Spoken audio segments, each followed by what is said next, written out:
to you because I put you on the hype shit. You like this, not so be righteous. With one token pipe, kick a punk, no possession with one go. Finish that, in a bag, walking slow, but not for long. My future is coming on. I'm feeling sad, in a bag, walking slow, but not for long. My future is coming on. The essence, the basics, without it you make it. Allow me to make this childlike in nature. Rhythm, you have it, no you don't. That's the fallacy I'm in this. Every spotted tree, every child of peace, every cloud and sea. You see with your eyes, I see destruction in the mind, corruption in the depth of this fucking in the press. Now I'm sucking to your lies. With my soul, not as much as the protection we provide. Millions of guys, I can see them staring in your eye. You can see with your mind, that's the error. So I'm with life to be a mental, but the mirror eyes the moment. Remember when I'm there, I'm wrong. You with the mind, love, now it's dead. No scaring, remember that it's all in your head. Feeling sad, in a bag, but not for long. My future is coming on. I'm feeling sad, in a bag, but not for long. Future is coming on.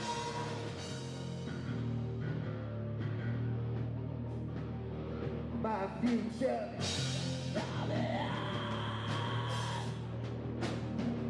my future,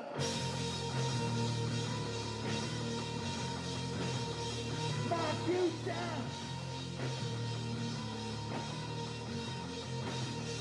my future.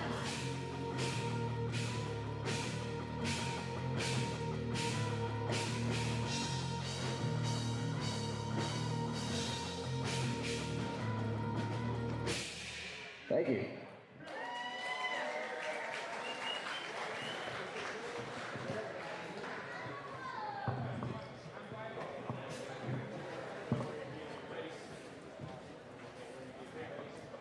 They tell you to grow and they say you change. Well, they the same, so bitch complain. You go this cycle, now suck it away. So you let it live, it can never be saved. I never wanted everything to end this way. I never thought feelings break inside a flame. I'll be the one to pour the gas and light the flame. This is my parole, this is what the I've been in hell and back, sometimes return. Took a few losses, but now live and learn. Bet on myself, I was more than your words, so don't speak on this name. And fuck all you heard, listen to the whispers you figure out. Pretty soon I'm saying how. Feel like I'm using no matches burning. Yes, if you had me turning on. Testing my patience, pushing to the end. Oh, you know. All my time wasting is close to the ledge. All through the nightmares, everything is still so right. And I'm thinking about diving right in.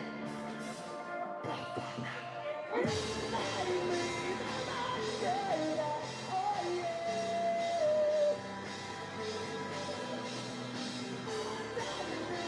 Pressure through the pain.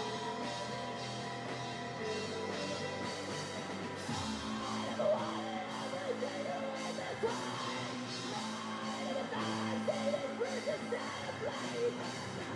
I'll be the one to pour the gas and light the flame. For the ride, this is something else. But I hit the bottom, never said it was right. Now I'm counting all day till I reach the top. Never slow it down, never gonna stop. Till they say my name while I'm bouncing to my shit.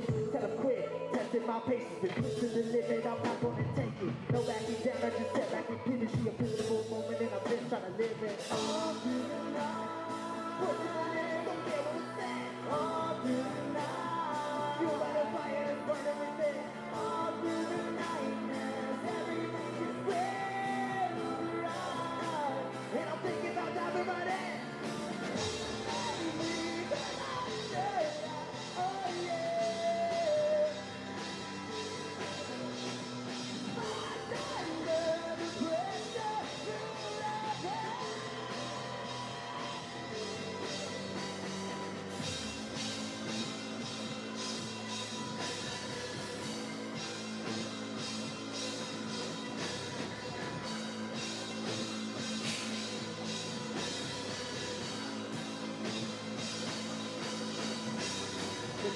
growing and say that you change.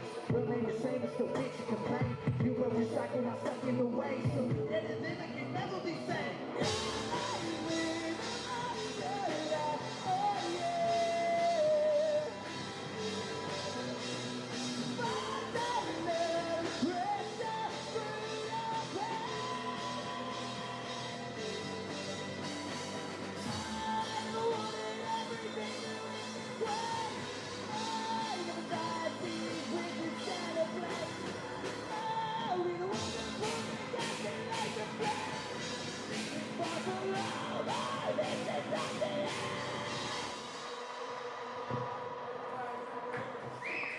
Hey, thank you guys. We are 5x5 from Columbus, Ohio.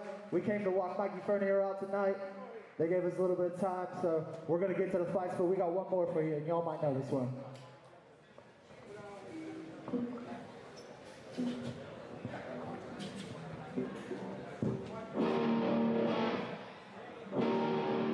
Just one of those days when you don't want to wake up. Everything is fucked, everybody sucks.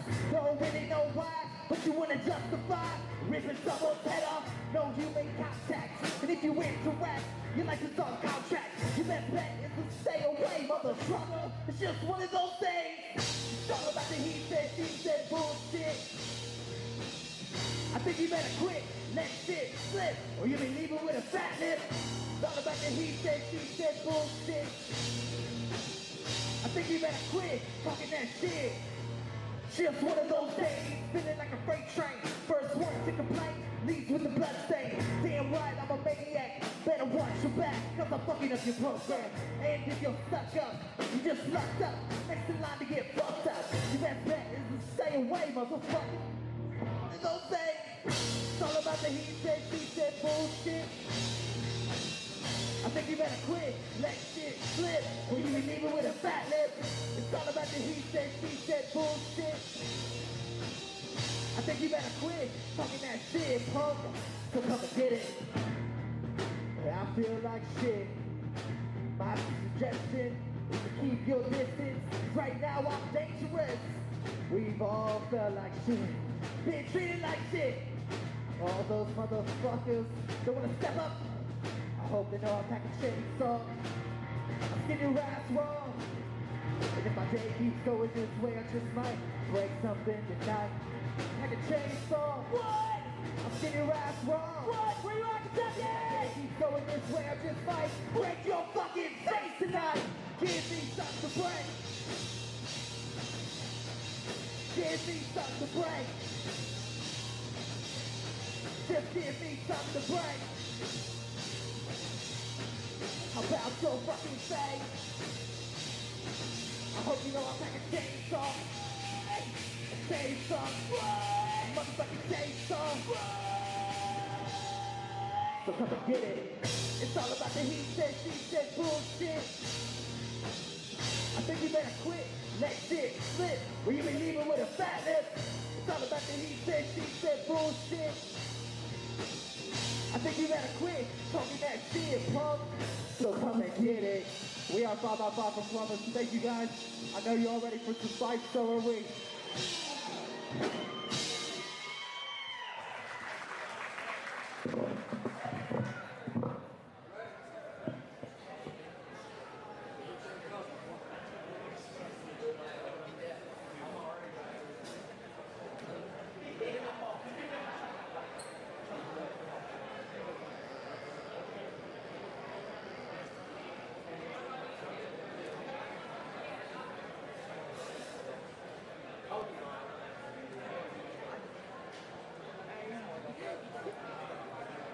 Did you like that?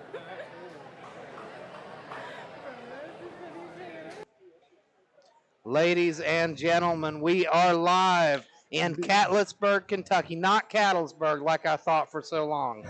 I am here with Dave Frenette from Fight Bros and the legendary Butch Hiles, and this is New Line Cagefighting 17. How you feeling, boys? We got a really exciting card here in a beautiful venue.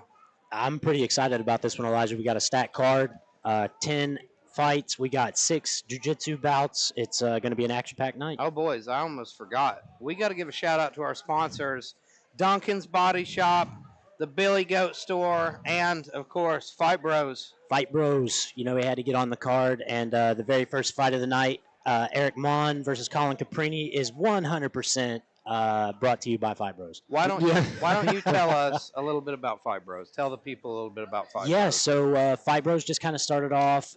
We wanted to do a buy, sell, trade page for memorabilia, and it kind of morphed into its own little community. We've got fighters from BKFC, UFC, all these amateur guys around here. We've got coaches, promoters, guys like commentators, ring girls, and then just fans. So if you are a big fan of combat sports, any of them, go to facebook.com/group/Fight Bros. Join the page, join the discussion. I'm sure there'll be plenty of guys talking about the big fights in there tonight, as well as some of the NLC stuff. So feel free to join us and tell us a little bit about yourself and what kind of journey you're on. So, guys, we've got a really badass card here. First up, we got Eric Mon versus Colin Caprini. So right out of the gate, you've got a super interesting matchup between two guys we know really well. Oh, absolutely. I've put in some rounds for Eric for this fight. He's the co-founder of Fight Bros, so had to get some work in with him. But he's been training with the Heathen Clan. We know how those guys roll. Heathen Clan does it best. So Thorne Hensley heading that crew up there, and they're a wild bunch, but they know how to fight. They do. And Colin's coming from Ground Zero up in Morgantown. That's another group of guys, students of the game. They always come to bring it. And Eli Hawkins is on this card as well from that gym. So they've got a crew coming out. They've got some guys grappling, Czar Parrish. Butch, you've got some guys on this card. We do. We're excited. So we got 4 guys, some new guys. Well, actually, all of them are pretty new. And quite honestly, this would be a good time for them to showcase their skills and get with some guys here in West Virginia that also have some really, really tough guys. So I'm looking forward to it. By no means do I think, hey, these are my guys that are going to win. I'm just as interested as everybody else to see what happens. I got to come visit your gym a little bit, and I got to roll with Hunter Jones. That guy's a savage. He absolutely tooled me. I won't put it lightly. He destroyed me. I'm really excited to actually see him grapple here.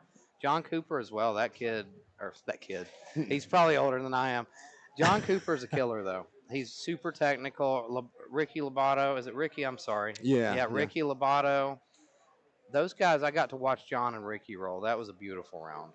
It's going to be exciting. And, they all have a little bit different styles, right? Some are strong, some are wrestlers, some are straight jiu-jitsu players. It's going to be fun. But just like you mentioned, that Hunter Jones-Czar Parrish match is going to be great. Both of them have won the WVGO, had super fights, all of them really successful.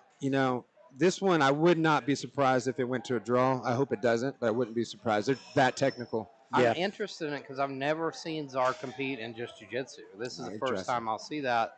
I've seen him box. I've seen him do MMA, and I know that he's always a technician. Everything he does technically, so I expect that in jiu-jitsu as well. Yes, it's interesting. And then, like you said, with Colin Caprini is also a part of his gym, and Eli's their striking coach, right? So see what kind of work Eli and Colin's put in. And for that matter, Colin's getting ready for the ADCC. So it's an interesting timing, meaning that, he's probably putting a lot of work in jiu-jitsu. But to their credit, that's why I love that gym is if you ask him, and I think that's what Colin said. They said he heard there was somebody that needed a fight, and he just jumped in. And you got to give those guys credit. That's what we want, right? And we saw Colin take a loss the last time we saw him in kickboxing. He came out and was absolutely dominating his opponent, Skylar Mahler. And then just got caught with that one big shot, got knocked out. So I'm sure that left a bad taste in his mouth. He probably wants to show his skills in kickboxing here, step away from jiu-jitsu where he's comfortable, where we've been seeing him for a while. So let's run down a little bit more of the card, guys. Second bout of the night is going to be pro boxing. We've got a few other pro bouts on the card. Zane Fry versus Joseph Thompson there. That'll be both guys will be looking to get in that win column. Zane Fry's a guy we've seen quite a bit. Zane's a guy I admire a lot because we've seen him take quite a few losses. We've seen him have an uphill battle at the start of his pro career and even at amateur. But he was fighting in USA Boxing against the top-level competition. Every time he loses, though, he comes back with the same attitude. He's always hungry, always ready to get better. That's what you need out of a great fighter because you're not always going to win. Oh, yeah, absolutely. There's not many undefeated fighters out there that make it their whole career without taking a loss. Zane did it early, and now he's super motivated and super hungry. And I have a little information that Zane gave me about this fight, but just in case his opponents are listening, I'm not going to say anything. We'll wait till the fight starts because Zane's dealing with, he had some curveballs thrown at him in this camp. And on the other side of the coin, we got Joseph Thompson. Joseph is a guy I don't know much about. I think he competed in Pikeville on Chase Hill's last card.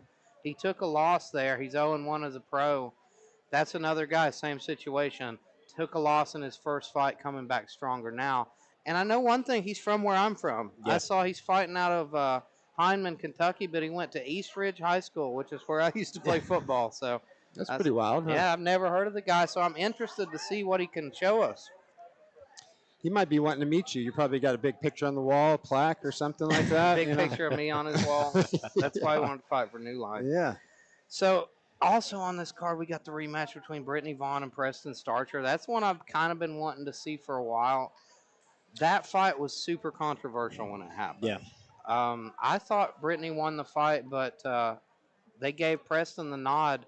But since then, Preston has looked a lot better. He's really focused on his game. I know he spent some time at your gym. So tell us a little about the Starcher brothers, because we're going to see both tonight. Yeah, so I was just talking to Preston a little bit before this match, just seeing what he thought. And, you know, he told me that his biggest kind of pet peeve about that last fight is he thought he dominated that fight. Now, I did not see that. So, this is just what he's telling me. He said he was mad that people were calling it a split decision, that it was a majority decision, and that shouldn't have been a majority decision anyway. But I will say this, without seeing the fight, all fighters think they won every fight, right? Absolutely. That's the thing. So, I watched the fight, and it was a very close one, but I think Brittany's jiu-jitsu was the story of that fight. She was in the more dominant positions. She didn't do much with it. There were no moments in that fight when either person was close to going out or being finished. It was a competitive match, and all over the place. Like positionally, they were all over the place. Really? So it was back and forth. It was a hard one to score. I just thought Brittany had more control time, was in the better positions. But now we've seen Preston double down on his jiu-jitsu. I think it's going to be a tough fight for Brittany. yeah, I think you're right. I think he's definitely gotten a lot better, right? And we keep seeing him improve. I don't know. Brittany's also doing a great job. I don't know how much she's improved, though. Well, she's been on a big streak since She then. has, but yeah. She finally got that tough man. I was going to say she got the good tough point. man win. Something I really admire her for, because she's someone who has competed in tough man for years now, over and over and over, and never won it. Always runner up. She would get runner up in the tough man's over and over. Finally, she got that jacket, and I think that was a big deal for her. Absolutely. Here's another odd thing, kind of weird to bring up, but kind of true. I've interviewed her before, and I'm pretty sure she takes either a testosterone blocker or estrogen. So in my opinion, fighting men, and not having testosterone, that's a big deal. Right? Yeah, absolutely. And it shows her bravery that she's willing to do it, because you don't see many trans athletes that are stepping in there with men. Right. And that's exactly right, especially with men, and she's never wavered, right? She wanted the men. She's out there trying to prove a point, and she's doing it. And this is why you don't hear a lot of controversy with this, because essentially she's just doing what she should do. That's the problem. It's funny. At first, when Brittany first started fighting for us, people were cynical. People were kind of mean to her. I saw her. She came in against Jacob Ray the first time she ever fought for us. Got knocked out really bad early. And I saw the crowd. It was a strange thing. They were vindictive almost. They were mean. They celebrated it. But as we've seen her come in time and time again and put on these great fights, compete with tough fighters, there's a respect for her that's grown. And, she's become a fan favorite on YouTube. All our biggest fights are hers. That's awesome. Yep. And she should, and it's all for the right reason, too. That's the thing. We all know that transgender is a little bit of a hot button issue, but for what we're dealing with, she's fighting men, and she's doing great. Absolutely. Yeah. I implore people as well, if you do not know Brittany Vaughn, she's one of the kindest, most down-to-earth people you'll ever meet. That's the thing, you can't meet her and get to know her around, the fight game and not like her. Yeah, I agree with that. I mean, I'm not going to lie. I've still seen her catching flack and stuff online. You're going to have those outliers, but she battles through that controversy and steps in there and proves her point every time. So she's always a great competitor, and I look forward to seeing her fights. When I interviewed her for the podcast, she said one thing that I really liked. She said, I've never met a hater that's doing better than me. Yeah, solid. You know, great. she always Great has answer. such a positive attitude, but she's had to. She needs to make a T-shirt out of that. Wear it to the ring. I mean, honestly, right? Yeah. We're just Well, you know, we're talking about a person who, you know, she used to fight for Rough and Rowdy. She used to fight for Tough Man. When she would walk out, they would play, you know, anti-trans music, things just to make a joke out of it, to make a novelty out of her. She didn't like that. She likes that people are taking her more seriously now, and I like to see it as well. Yeah, she told me one of her last fights on one of those organizations that I think they asked her if she had a gun or a holster in her post-fight interview. Yeah. Right. Listen, man, it's, you know, look, I get the jokes, but, you know, you're trying to be a professional. Absolutely. Well, like, you're stepping in here and you're risking your health. Exactly.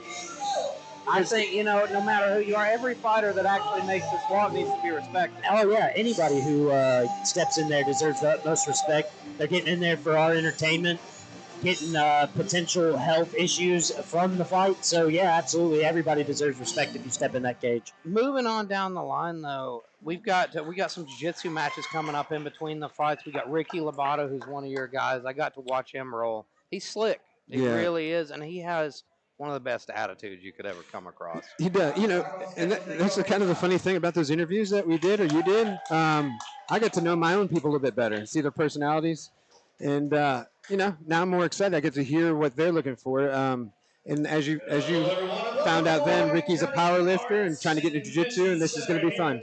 For new Line Cagefighting 17. Well, here we go, fight fans. We're about to get underway with our first bout of the evening. By the Kentucky Boxing and Wrestling Commission, Chairman Dave Franklin, Executive Director Matt Bird, referees MMA Eric Bullock, kickboxing Scott Sway, boxing Marvin Whitmore, the judges this evening, Dave Franklin, Mike Wells, and Tristan Davis. The doctor is Dante Oretta. Atlasburg, Kentucky, are you ready?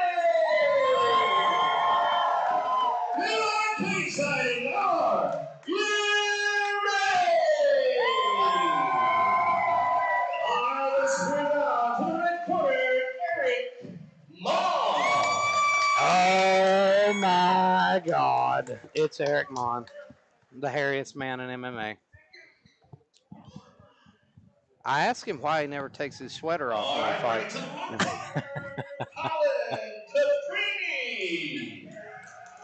As they call these fighters the cage. We see Colin Caprini. Is he wearing some Crow Cop shorts? He is indeed. Alrighty. Let's see if that's a foreshadowing to some... And he's coming out to Towns Van Zandt lungs. I was listening to Towns Van Zandt on the way here. Uh-oh. That's an interesting sign. It is an interesting song. I don't even know what you're talking about, but I like it. It's fire.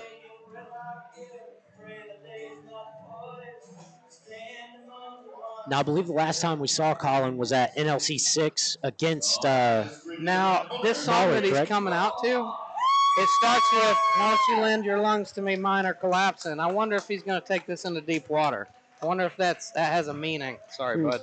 I've got Butch's mic all tangled up. Think you can put this under your chair, maybe? I think it's off. Oh, God.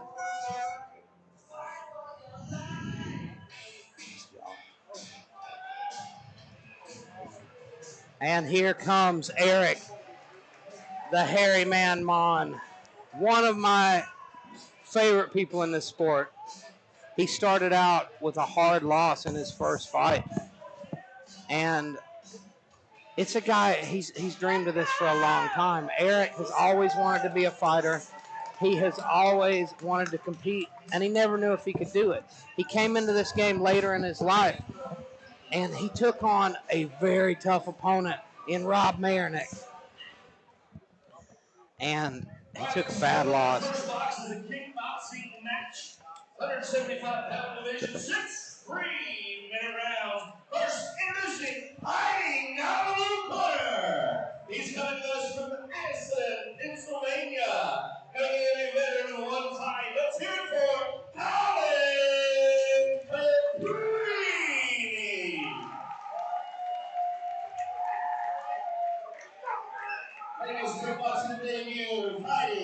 Out of Puerto Rico, 175.2 miles from Line Kentucky. Let's hear it for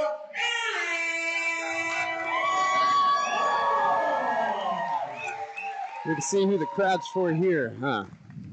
Eric sporting his Fight Bros trunks. The He's local fighter. co-founder of the group there, and this will be his kickboxing debut. And his first time fighting here at home as well. You know, Absolutely. that can add nerves or that can make you feel more motivated. Now, is Eric a strong starter, fast starter, or how does he? When he first started fighting, Eric would come out fast, but I would say he's calmed down and he tries to pick his shots. Eric's improved vastly every fight. The first Absolutely. fight we saw him in, it was, you know, I thought he shouldn't be fighting. And then he comes back on this streak, fights for the title against Denzel Chapman, goes the distance with him. He's just improved night and day. It's an inspirational thing because Eric's just a dreamer. He's one of those guys, like, he wanted to test himself and see if he could do this. And here he is. Now, 6 fights into his career? Yep. He fought 4 times in 2022. Nice. All culminating in his title fight with Denzel. And his last fight, he took a dip into MMA, fought Cole Ward. He was eating Cole up until he got caught in a choke. But that's why Eric's out here now doing kickboxing. He wanted to see if his kickboxing skills were up to nice snuff. jab from Colin Caprini out of the gate. I think Colin is looking to counter those low kicks that we saw from Eric in that last fight with his hands. Absolutely. And I hope that Eric doesn't get a little too occupied with the kicks to forget that he's got hands. Colin tagged him with a beautiful uppercut. Well, so far I've noticed that when Eric throws his kicks, he drops his hands. Oh, nice. Ty Plum. And Eric is going to work. Why did they stop that there? They should have. Are they not allowed to clinch? Anybody know? Don't think that they can clinch so much, but he was actively working. I was curious about that too. Nice 2-piece after the break from Eric Mon, and Eric's staying busy, but so is Colin. Yeah, so far Colin's pumped. Oh, nice head kick. Colin's looking sharp, man. Nice body kick. That left hand of Eric is dangerously low. It is, absolutely. That's what I was saying. I hope he doesn't get too preoccupied with the kicks to forget about his hands. There's a nice axe kick. And he's circling directly into Colin's power kick. Had some luck with his hands there. I would. Nice left hook from Eric Mon. I would almost say he should abandon some of the kicks, but maybe not quite yet. Oh, nice body kick. Sharp body kick from Eric Mon. But Colin marches him forward. Yeah. He's definitely vulnerable when he throws the kicks, but his hands look good. Man. Just throw the nice hands. 2 combination from Uppercut Colin. left hook from Colin Caprini stings Eric Mon. And there's a body kick to follow it. Eric looks sharp there. What we see here, though, is Collins being the more methodical fighter. Absolutely. Yeah. Nice spinning back. I believe that. And he drops it with a head kick. Eric Mon with a beautiful spinning back kick to a head kick on Colin Caprini, and he's down. And Colin's shaking off the cobwebs, but you can see in his eyes he's a little hurt. Now let's see if Eric jumps on him or if he stays technical on it. Right That's the end of the round. He's wobbly right now. If his corner doesn't do some work, he's in some little bit of trouble coming out. Beautiful job turning that Where is his around. corner? That was a great combination. And to be quite honest, I didn't see the setup for the spin. He pulled that out of nowhere. I'm with you. I actually thought he might have hit him. I thought it was a low blow, yeah. But he didn't complain. And we saw, let's take a look at the replay of that because we'll see if he caught him low because Colin did kind of double over there. No, that was straight to the liver. And it hurt him. Beautiful kick. It hurt him to the liver. That's why he started doubling over. And here we'll see it again. Boom. Eric right landed liver, that same and then kick the head in his kick last up fight high. perfectly. Wow. There's a good beautiful Yeah. photo. They caught him up right in the middle of that kick. Yeah. And it was the same spot on Cole. There's the replay again we see on the monitors around us. Yeah, I just noticed that Colin's pointing to his liver, is telling him it's hurting right now. But it might be, listen, man, if you get knocked in the head, you pour some ice on him, you pour some water on him, try to wake him up. You cannot wake up from a liver shot. No, It that's just physically shuts down. Yes, sir. He's going to have to dig really deep right now. Yeah, I'll be interested to see if Eric will kind of target the area. If his corner's smart and they noticed it, he definitely should be. Colin's definitely keeping that right elbow low, which is good. Eric, nice left hook when Colin's coming in. Colin's coming after him like we saw in that last fight against Skylar Mahler. They trade jabs there. Oh, Overhand man. from Eric. Eric has deceptively fast hands. Got a little off balance there. Colin So they're pushes going to him call over. that a slip, though. Nope. I think Colin's got the cobwebs cleared. Yeah, he's looking good. Definitely. It's looking like it's back. So this is already quite an entertaining fight, guys. This is great. And we knew it would be. This was a great matchup here. Well, this is where Eric wanted to kind of showcase his complete game because, it was working for him in the Cole Ward fight, but now he doesn't have to worry about being Colin, grappled. just look, his head is straight on that center line. That's Yeah. the It only is. problem I see with him. Like, he's technical, he's sharp, but he's not moving. Oh, my God! Back kick to the head. I believe Colin still is rocked by that. Yeah, he's looking good, man. It's Eric just looks like a lot looser. Colin's a little bit stiff. He's more comfortable in this realm. He's turned into a good boxer. Man, but that was a nice knee by Colin Caprese. I believe that doubled Eric over as well. I agree. Let's see if he noticed. He hasn't noticed. He's not trying to finish anything here. Oh, man, Eric's hurt. Eric's hurt. It should be a 10. It should be a standing 8. I don't know. He was more worried about Colin there than he was what was happening in the action there. Slides out of the way of that overhand. And a beautiful nice body kick. Colin, I Caprini. think, may have hurt Eric to the He body. did, a moment and I ago. think, if he wants to even it up, he's got to get him to the ground. Yep. You know? I think. So the best he can Nice do. kick at the end there. And a another high one. kick to finish it. So I'm going to have to give that round to Colin. I agree. I But he's would still say down by 1. he's still right? down a point, yeah. So This last round, That's this is what I going said. to, That absolutely. That was crucial there for him to actually step it up if he had him hurt, and he didn't. So now the best he can hope for is a draw, right? Unless, of course, he knocks him down this round. But Right. what a heck of a fight, man. Look at that spinning kick right there. It's beautiful. Followed by that left hook check. Yeah, look, I know Colin's tired.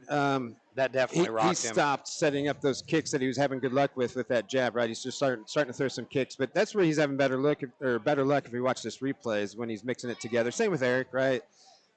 Eric's deceptive. He's a lot quicker than you would expect him to be, Yes. and he'll catch you because of it. Yes, absolutely. I can vouch for that. Yeah, no, I agree. When I'm just looking at their body types, I'm like, well, Eric can't be that good, and he's proved me wrong in 3 minutes. So Yeah. That's the thing. If you looked at him in his first fight, you would be shocked at the difference you see. no, he looks amazing. These guys are giving it their all. Well, Eric's been a student of the game for a long time, and so is Colin. Colin's a guy, he has an encyclopedic knowledge of pride. Hey, love the show of respect from these guys, man. It's gonna be a heck of a fight, a heck of a round right here. Yes, See who takes sir. it. Oh, man! And Colin comes out guns blazing, and he Eric's cracked going to have to get out of there. Eric's got to circle and get away. Oh, my God! There it is. And that's what we were saying he had to do. Yes. So now, Beautiful Eric's going to setup. have to pour it on. What a setup from Colin. He Colin knew. He pushed him against the fence, let him try to get away, and then set up the high kick. Beautiful Shot. forward by And Colin. Overhand right that just missed. My God, what a fight. And I think we're Oh, going to and see then Eric tags him back. Eric's going to realize Eric that he has to, Eric shot for a takedown for a second. Oh, and he goes for the flying knee. Eric's getting a little wild. He needs to calm down, get to the center of the cage. That's where he's having the most success. This short clinch knee thing. Oh, my God, head another kick. high kick. Eric's in trouble. Oh, but he's got him against the cage. Eric is a fighter. Yes, he is. He's not backing down. Look at that. He's The slow. guy's heart is nearly unmatched. This is a Yes. crazy pace to sustain. It is, absolutely. And they're right here at front of us. He ate another head kick. Oh, look at that punches. Let's go. He's got to get to work if he's going to make something happen. What a fight, ladies and Yes, gentlemen. toe to toe. Oh, my God. Oh, and they exchange again. 45 seconds left. Oh, there's Crazy the body kick. Look at these guys go. Man, they're going at it. This is a great way to start tonight, guys. Absolutely. There you go. Eric's got to get off the fence. Yes. Yeah, he's got to circle out Look at there. that. But he brings it right back as soon as we say that. Move off the This fence. my pace friend. is absolutely insane. Colin, I think, knows that's where he's going to have the most success. Yeah, 20 the seconds volume. there. It's got to be volume. He's bullying him a little Yeah, here. yeah. Let's see what happens the last gotta 15 be seconds, volume. guys. Let's go. 10 seconds. It's anybody's fight. What a punch by Eric. It's Another hook by anybody's Colin. fight. Who's going to take it? Oh, what and a kick. another big kick from Eric. I think with this And last round, Yes. Colin what a fight. Caprini might have stole it with that last round. My God, what a fight turned in from these guys to start this card. And, you know, we talked before the broadcast, David. I told you I didn't want to see either guy get finished. I wanted this And to we be a wanted it to be war. a crazy war. I wanted it to go the distance because I love both these guys, and we got what we wanted. Exactly. Here. What a fight turned in from these dudes. It's a fight nobody can hang their head about. No, absolutely not. I believe Beautiful performance that from we're both going of to these see guys. Colin Caprini get the decision here, if I had to guess, because that last round he had Eric in bad shape. Yeah, he had him on his back foot. Imagine coming back. He looked pretty good after that liver shot, didn't he?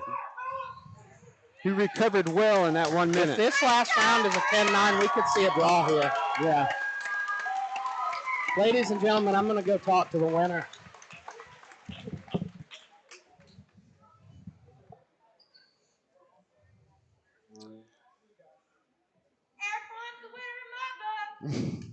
And you can tell the whole crowd is for here, Butch.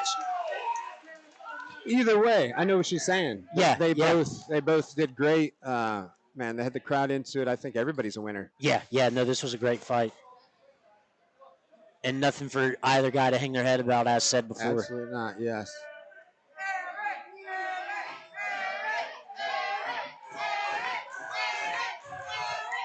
Well, I think for fight of the night, I think we already saw it. It's set pretty high, boys. Yeah. So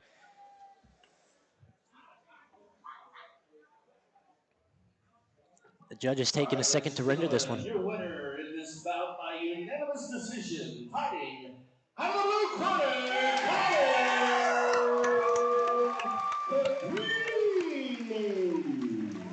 I think we all agree with that decision. I mean, Yep. In the third round, Colin was just able to implement his game plan and put the pressure on, more volume. yeah. And the point is, Eric had his moments, right? It was more of a, like, I would wonder almost if Colin held back a little bit. He seemed like he had a little bit more in the gas tank at the end, right? Yeah. His tank actually was a lot better than the last time I saw him at NLC 6. So great performance by Colin Caprini. That was one of the best warlords we have ever seen in New Line history. What a pleasure it was to call that fight. Talk us through it. And I felt like my offense was working. I felt like my defense was working. Eric dropped me with that back kick to the liver in the first round. And it hurt bad. I thought for a second it might have broke my ribs. I don't think so now, but man, I've never fought back from adversity to want to fight. That's why I'm so wound up right now. Like, I've always been a good front runner, but to have a tough war and come back and win it makes me feel very good. I'm very happy for Eric. Let's take a look at the big screen here behind you. And you can talk me through some handwork here. So tell us, talk us through these moments right here, my friend. I watched a lot of stuff. I've been drilling the Dutch entries into the clinch and the knees, a lot of Alistair Overeem type stuff. I was able to hurt him with it a few times, but never able to get the drop on the body shot. I knew I had to try to knock him down, so I kind of started headhunting with the kicks a little bit more. I have very good kicks, good mechanics, both Thai and Taekwondo style. I mean, and I was able to put them together in combinations, and that one breaking off the clinch was able to slide it around behind his ear, put him down, but it was anything that I worked on, not as cleanly implemented as I would have liked. But It was a beautiful fight. It was a war. It's something I don't think any of us are going to forget. My friend, it was amazing. I'm so proud of you, buddy. Give it up for Colin Caprini. Give it up for Eric Mon. What a roar!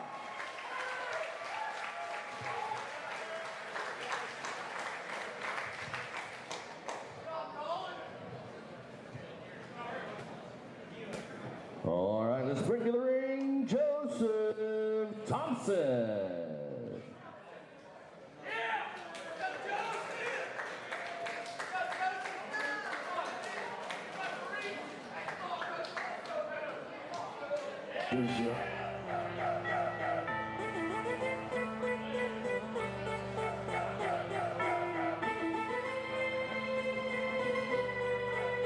And let's bring to the ring to the red corner, Zane Fry.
All right, ladies and gentlemen, next we have a professional boxing. Did Jeff Monson just come up and hand you a drink? Yes. Let's just say that. Nobody else can see. At 173.2 pounds, he's a veteran of one fight, hiding out of Highland, Kentucky, Joseph Thompson. Big Joe Thompson. And he looks very calm, very at ease. He's a veteran of 3 fights, coming in at 167.2 pounds, hiding out of Columbus, Ohio, Zane Fry. Ladies and gentlemen, I got some big news about Zane Fry. He reached out to me before this fight. He told me to kind of keep it quiet, but he has a broken thumb on his right hand. He's taking this fight anyway. He sent me a picture of it. It's nasty. He said, I'm going to come out here and I'm going to try to stop him early. He said, that's what I'm going for. He said, I got to use that left hand. Well, let's see if it comes to fruition for him. Zane has crazy heart. Like I say, we've seen him take loss and like never gets discouraged. I love the guy's attitude. I truly do. Beautiful jab out of the gate by Fry, but he got cracked by Thompson's jab. But I tell you, Zane, for looking 0-3, he's got solid technique right here, man. He looks good. He came up in USA boxing, fighting really tough guys. Everybody he's ever fought has been a huge up-and-comer. Like, he's been playing the B-side for a while, but he's learning and growing. He's been training a lot with Jeremy Karshner up in Zanesville, Ohio, who's our current heavyweight champion. And you can see Zane's the more technical fighter here, but that right hand is compromised, so it's an interesting match. Yeah, I mean, his defense looks good. He's stepping back. He's staying out of range. I mean, defensively, he looks sound, right? Oh, man, that was a big right hand. And now Zane's jumping on him. Oh! They traded. Oh! Zane's chasing him a little bit. And we see, again, a guy, his head's on that center line. Yep. That's why he's getting caught. He's getting countered by Thompson, who's not as technical but tough. And this is what I'm not, Thompson's not guarding his face at all, but he seems to take those shots and keep them coming right back. Oh, that was another one right on the ear. You can tell he has some power in his hands. Which is not the best strategy, but some of those guys will let you come in, right? He's baiting them to come in and just nailing them hard with that one single shot. You'll see guys like that that'll take one to give one because they just know they can. But unfortunately, that's the thing. He's throwing one punch, and they're landing, right? But if he followed up with 2 or 3, I think he'd do a lot better. I'd like to see either guy do that because as of right now, they're kind of just trading one-offs. Oh, yeah. Ooh, another one. And they're both rocking with the jab. Has to start moving that head. I think both of them kind of do, Elijah, because they're trading jabs most of the time. But when Zane comes forward, he's getting punched, right? And that's the thing. His defense, like I said, it looks great, but as soon as he wants to throw offense, he's getting hit. And as you said, the power of the other guy is a lot better than his so far. Listen, but they're going at it, right? Yeah, I mean they're hanging in the pocket and both going. Both guys have eaten big shots already. Oh yeah. And I feel like this one's not. Oh, yeah, he looks hurt, but Zane might have him hurt here. Yeah, I think he does, ladies and gentlemen. But he's still got that dangerous right. He smells blood, and he's throwing his right hand with reckless abandon. Thompson's trying to offer stuff back, but it's just not. We've got 30 seconds to go. And Zane is pouring it on him here. Yeah, but he's smiling at him. And Thompson's sucking wind. Yeah. 15 seconds here. He needs to jump on him. Oh, man, those are solid shots. Oh, just missed that one. Thompson's trying to come back with some offense there. Zane took a big, deep breath as well. He did. I was wondering if he was expending too much energy trying to put him away there. Oh, I know that was his whole game. What a great round, guys. He knows my right hand's compromised. I need to put him out early. But right now, Thompson's hanging tough, and Thompson's landed some big shots. Yeah, he ate some big ones as well. And as you said, a lot of times when you go to finish a guy, for lack of a better word, you shoot your wad, and maybe he's not going to be as impressive at the second round. But that being said, the guy took a lot of punishment the first round. So we're going to see who comes out for the second round with the best cardio and the most clear head here. We're going to see here on that replay Fry pouring it on there at the end of the round. Brutal end of the round, huh? But it's deceptive because he is turning his chin, and a lot of those are missing, aren't they? Yeah, I mean, a lot some of them he was rolling through of them. Yeah. one thing I know is how hungry Zane Fry is for that first win. Yeah. He's a guy who, he didn't get a win at amateur either. He Really? Wow. fought really, really dangerous guys all throughout his amateur career, and he's still looking for that first win. I feel like I'm on a journey with the guy because I've watched so many of his fights lately, waiting for him to take that first win, and he's always coming back, coming back stronger. So Sometimes that's all you need, mentally, right? Is just get over the hump, and then it's smooth sailing. and he definitely has that aspect of this. And you can't take that away, but the guy needs to work on his head movement. Well, and he's carrying his hands lower now. I know he's tired, so this might be, as you said, like maybe that's what happens in a lot of fights. We're going to find out now. They're both a little bit tired, aren't they? Yep. Kind of slowed it down a little bit. These are long pro rounds. I mean, we're looking at 3 more rounds if they make it, right? Man, it's going to be tough. These guys are tired right They're now. both eating such big shots as well. It's going to be hard for them to go 4 rounds at this pace. Thompson just, he seems like he's fading. He almost looked like he was going to throw up there. Well, I also noticed he switched his stance, but I don't think he did it on purpose. I think he just is walking weird, like he has bad footwork, he's tired right now. Well, you can tell Thompson's a guy who's turned pro very, very, very early. But he's tough. Oh, and there it is. A 1-2 from Zane. But how far is toughness going to get you at a pro level? This is where I'd argue this is where Zane's kind of going to get in trouble. If they trade, I don't think he has the power to trade with him. And right, that's and Thompson clearly has the power advantage, and he's cracking Zane every time he comes in. If Zane walks into a big shot, it's going to be lights out. Yeah, that's what I've noticed. I mean, unfortunately, Joseph Thompson's just throwing those single shots, right? That's the difference because he'll land something hard and then just stop. I don't know if Thompson has the cardio to put punches together, though. And I think you're right. And he's probably saving himself right now. He's gulping air, I've noticed. He's looking for that one big shot. Yep. But he's going to have to time it perfectly. He's one of those guys, you can tell he has big confidence in his power. Like he knows he can hit hard. If he could get a little more technical, he'd be dangerous. Yes. Yeah, because let's think about it. Quite honestly, he's not doing real boxing. He's throwing his hands down and just landing punches. Here we surprisingly, go. It's he's almost a tough man style fighter, but he's being effective here. He's landing shots. It's working. It's an odd style, but it's working.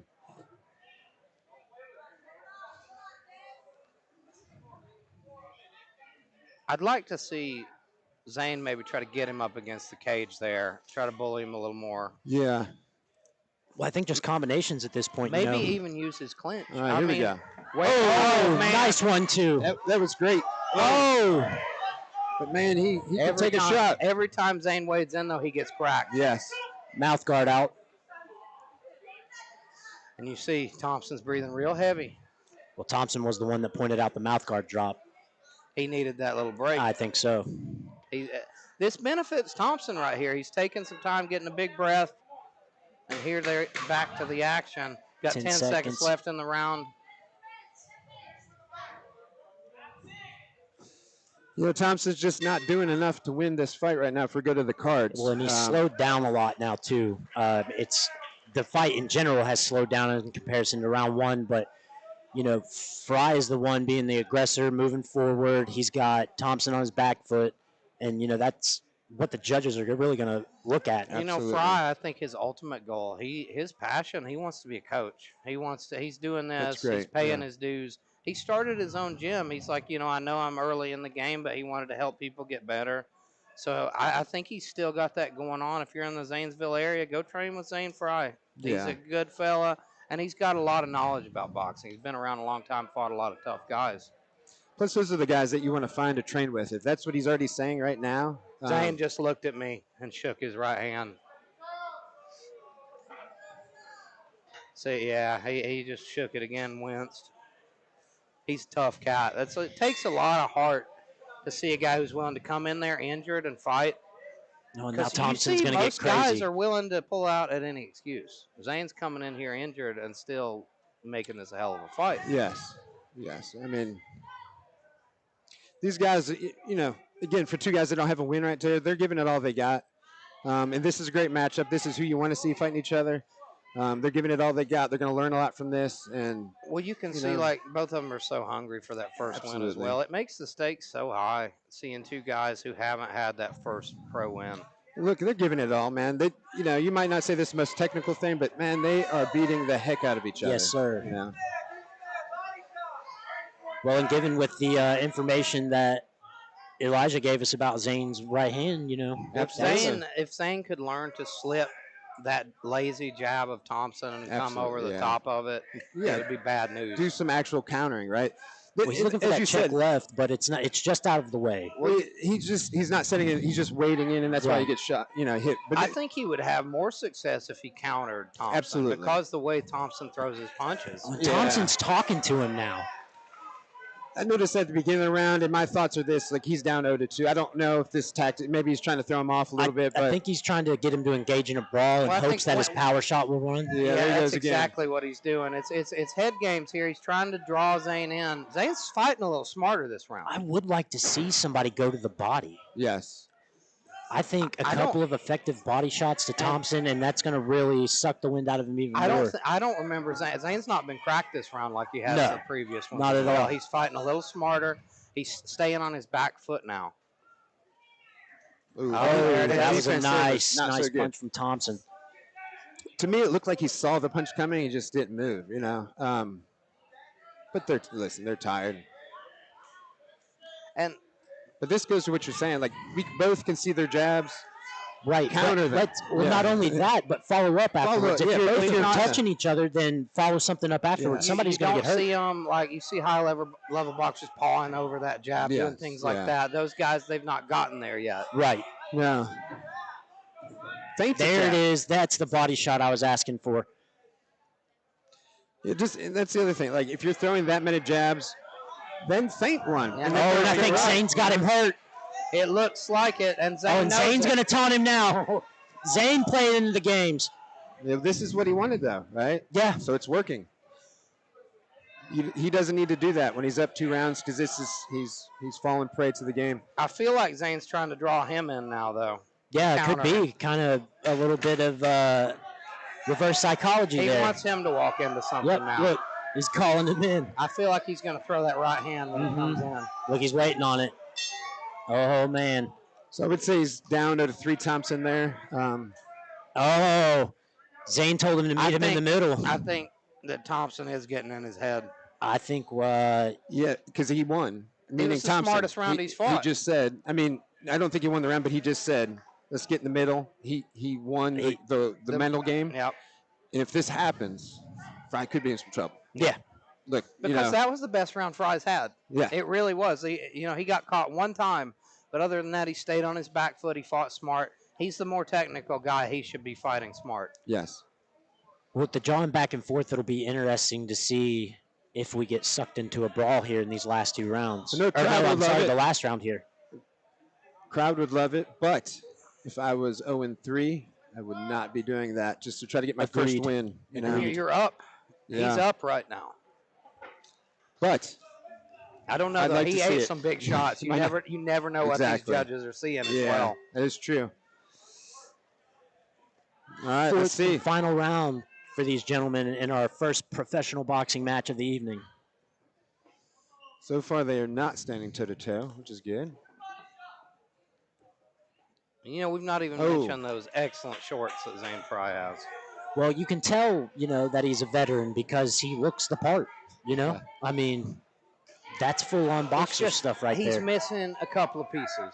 I feel like if he puts a couple of things together, Zane Fry would be a good fighter. He's Yes. right. He's very close. He's right there.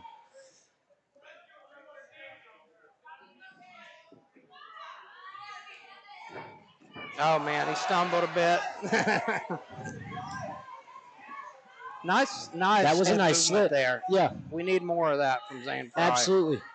Some combinations. I feel like he's getting more comfortable in there though as this fight progresses. I agree. And he's starting, like you said, the slips are coming now. I feel like Fry Thompson might be is. one of those Oh. guys too that's a slow oath. starter. I would have to agree with that based on this performance here.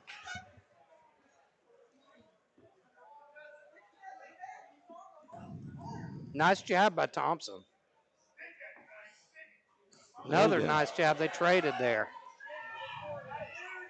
At this point, though, Thompson should be feeling desperation. I think he would have to know that he's down 3 rounds. I think if Thompson wants to make it a brawl, he's got to make it a brawl. He has to. Yeah, he's going to have to get in there and make something happen here. He's going to have to start charging forward, maybe getting a little more wild. I mean, he's wild already, but there's no volume. And see, like I just said, they're both able to touch each other with the jab. If they would just put something behind that. And it's a strange thing when you're a fighter like Fry who's used to going up against technical boxers. When you deal with a brawler, a guy who's wild, if he's in your face all the time, it's super weird to deal with. My last fight was like that. The dude was like right in front of me the whole time, and you don't really know how to step back and deal with that if you've not faced a guy like that before. Nice body shot from Thompson there. It was a hard one. And another body shot. To the solar plexus, and it made Zane step back. It did, but that's another example though. Like then he hollowed his body out and missed the next shot. I mean, he's got the tools there. Like you said, he's missing a couple pieces, but I think the one thing Thompson has is toughness. Well, He's a tough guy and he hits hard. And that's I'll say that's what you need when you're getting started. And this is what this is, right? These are two guys that are just getting started going. It might not be the most technical thing, but they're going at it. We might have a brawl here in the last 30 seconds. I'm curious as to how many amateur fights Mr. Thompson had before he turned pro, because this might be just his second fight. I was going to say I wasn't able to find anything on him other than his one pro bout, so he might be right there. It's a lot of motioning for these two to go at it, and they just haven't gone at it this round. Oh my God! What is with absolute and Joe Thompson is going to beat this count. He's a tough guy. He was right up, but he got cracked. There you go, man. An absolute grenade. And you released at the end of the fight there. That's the end of the round, guys. Good job. That's the end of the fight. Look at that. I think Zane Fry sealed right in front of us here. He sealed the deal there, and he might get rule too. You can't get on the cage, correct? Oh wow, really? Sure. Well, I remember a UFC fighter got suspended one time. They've never been back to Kentucky since. So. Yeah, he's getting yelled at. Yeah, I'm pretty sure that's a suspension in Kentucky. Yeah, he just told him. Man, that's right. He got his first win. That's exactly right. Who cares if he gets a suspension? Yeah. He ought to just start throwing stuff. Here we go. Here comes the replay. Oh, boom! An absolutely beautiful right hand. Laid him out with that right hand. Big moment in the final seconds of that bout. Right when I said they went. I don't believe the fight's out. I don't know. Let's see here. No, I think it's over. There are 6. There were. I'm confused. We're all confused. There should have been time left. Because he beat that count. Am I wrong? He beat the count, but I think it was still rolling. He got up at the end of the round. I forget there's a bit of a delay as well. Ladies and gentlemen, what a fight. That was finished great. Absolutely I'm going to go amazing. talk to Mr. Zane Fry. It's been a long time coming. Tell him, get him hyped up, man. He deserves this. I'm sure he already is. Cage jump. And I say that because I feel good for anybody that's worked that hard. I don't know him at all, but I am happy for him.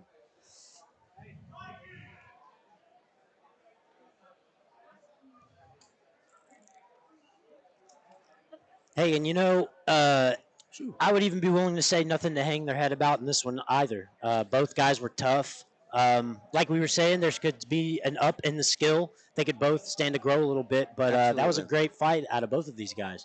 And that's an important thing to think of when we're watching these fights, is what we're watching here. We're watching guys that are just getting started. They're trying to learn the fight game. This is how they're getting better, right? Yeah. So, you know, sometimes it's not going to be perfect, but this is exciting seeing them grow. Yeah, absolutely. You know? And who knows, you know, this is the breeding ground for, you know, the next group of guys that want to get to that pro level, that want to be seen on the pay-per-views and what have you. So this is a real big deal for these guys to be able to get in here and showcase themselves and get some learning experience. And look, man, old Thompson's tough, right? He kept his hands down and just swung for the fences. And, you know, even at the end, I thought he was one punch away. Yeah. Scored by 30-35. Your winner by unanimous decision, fighting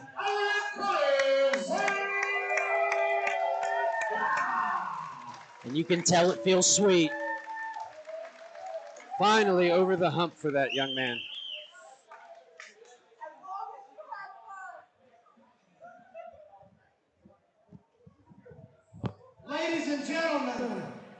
This has been a long time coming. Give it up for Zane Fry. My friend, I've been waiting to talk to you for a long time right here. How are you feeling? Oh, I feel great. Oh my God. I had a little bit of trouble getting things going. I was looking for the knockout shot the whole fight, but I'm at a little bit of a disadvantage here. I actually got a broken thumb on my right hand, so that's why I favored the left. But we still got the job done, got his ass out of there. So. You know, have no award for that.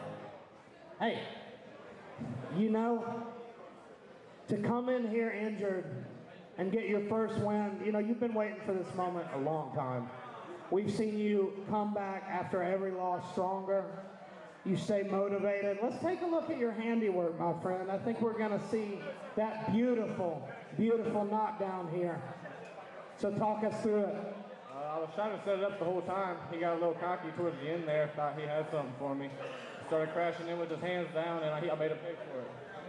So, do you feel like that's the sweetest moment of your career so far? So far, and if I can do that with one hand, just wait till I come back healthy. I'm ready to fuck shit up. So what's next for you? Josh Owens, right there, September 23rd. I'm ready. I hope he is. Ladies and gentlemen, give it up for my friend, Zane Fry!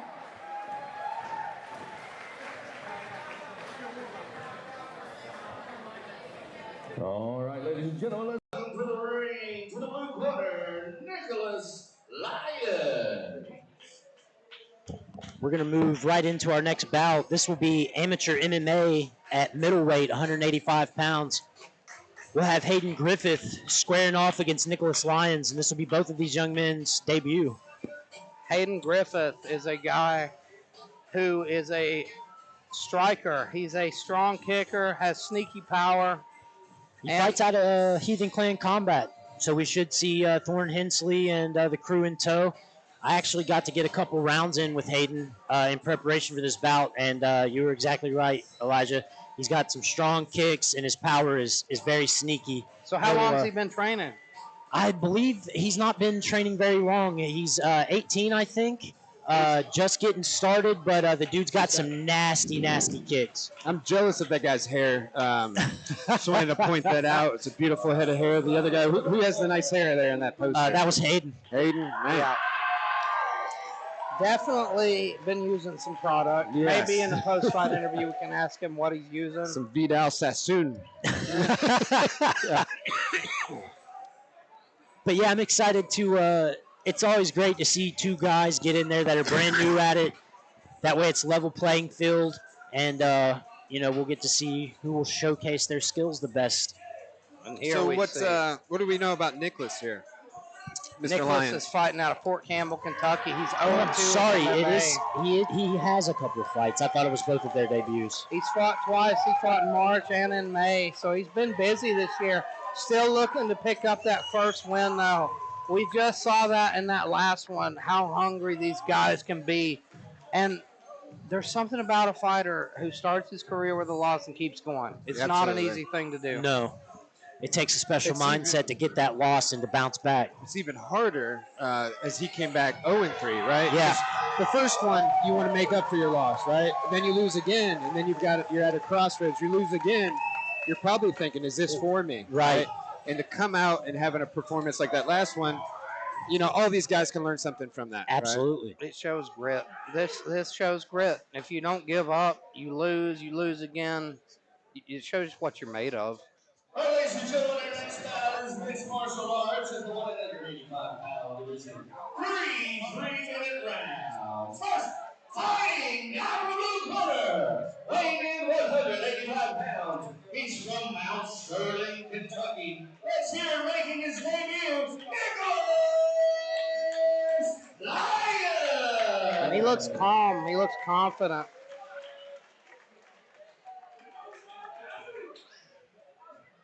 And also making his debut, fighting out of that corner. He's weighing in at 125 pounds. Also, What a turnout for Hayden Griffith here. Almost sounds like Eric Mon's fighting again. Yeah, the Heathen clan definitely brought a crew. Yeah, they showed out in force. Well, they're right across the river there in Portsmouth. I'm excited for you, buddy. This will be your first time calling MMA fight with no shin guards, knees allowed. It is very exciting. The West Virginia Commission rules I don't like very much. Really, they followed the Pennsylvania commission back then, and Oh man! And Hayden Griffith all over him here. House on fire. Yeah, He is letting those hands go. I think he needs to take a step back though. Yeah. This is where those first fight jitters will get you, right? Going for man! And Hayden's. He's got a high elbow. Oh, must not be that strong. Does he got it clinched? No, He needs. his He's hands got aren't that arm even. in got out well. there. It's going to be super tough to do anything with the arm in standing. Now, it'll be interesting to see what happens if it hits the ground for Hayden, because as of right now, I only know That was a nice knee up the middle Hayden from is Griffin. not even trying to take down. He could go for an overhook right here, maybe get a takedown, but he's not even trying. I wish you would dig for that underhook. Yes. Try to turn him around, but he's just holding on to that headlock, and that's a big rookie move there. That reminds you of the schoolyard fights. But that's what you do when you're getting punched in the face and you don't know what else to do. Just throw them in a headlock. Grab their head. And here he is, right? Now he's got a little bit of success. You see here, Griffith's going to have to deal with that. Yeah. He could just lift him and dump him right now. He could. Hayden's corner was He got hands up on bottom. This is a bad spot. Yeah. But you see, he's not getting his own. He's going to take us back. He's going to take us back. Oh! And he's going to end up on bottom. Oh, no, he did get him. He's got his back. He's going under to his get chin. Oh, here he goes. So I had the positioning there. Now he should just stop striking. Yeah, you can tell he hasn't. And good job. No. He should try to get up. If he doesn't want to be on the ground, he needs to try to get up right here. Good job by Lyons hanging on to that ankle, though, dragging him down. There he goes. If he can just drive, he's going to keep him on his back. And beautiful job passing.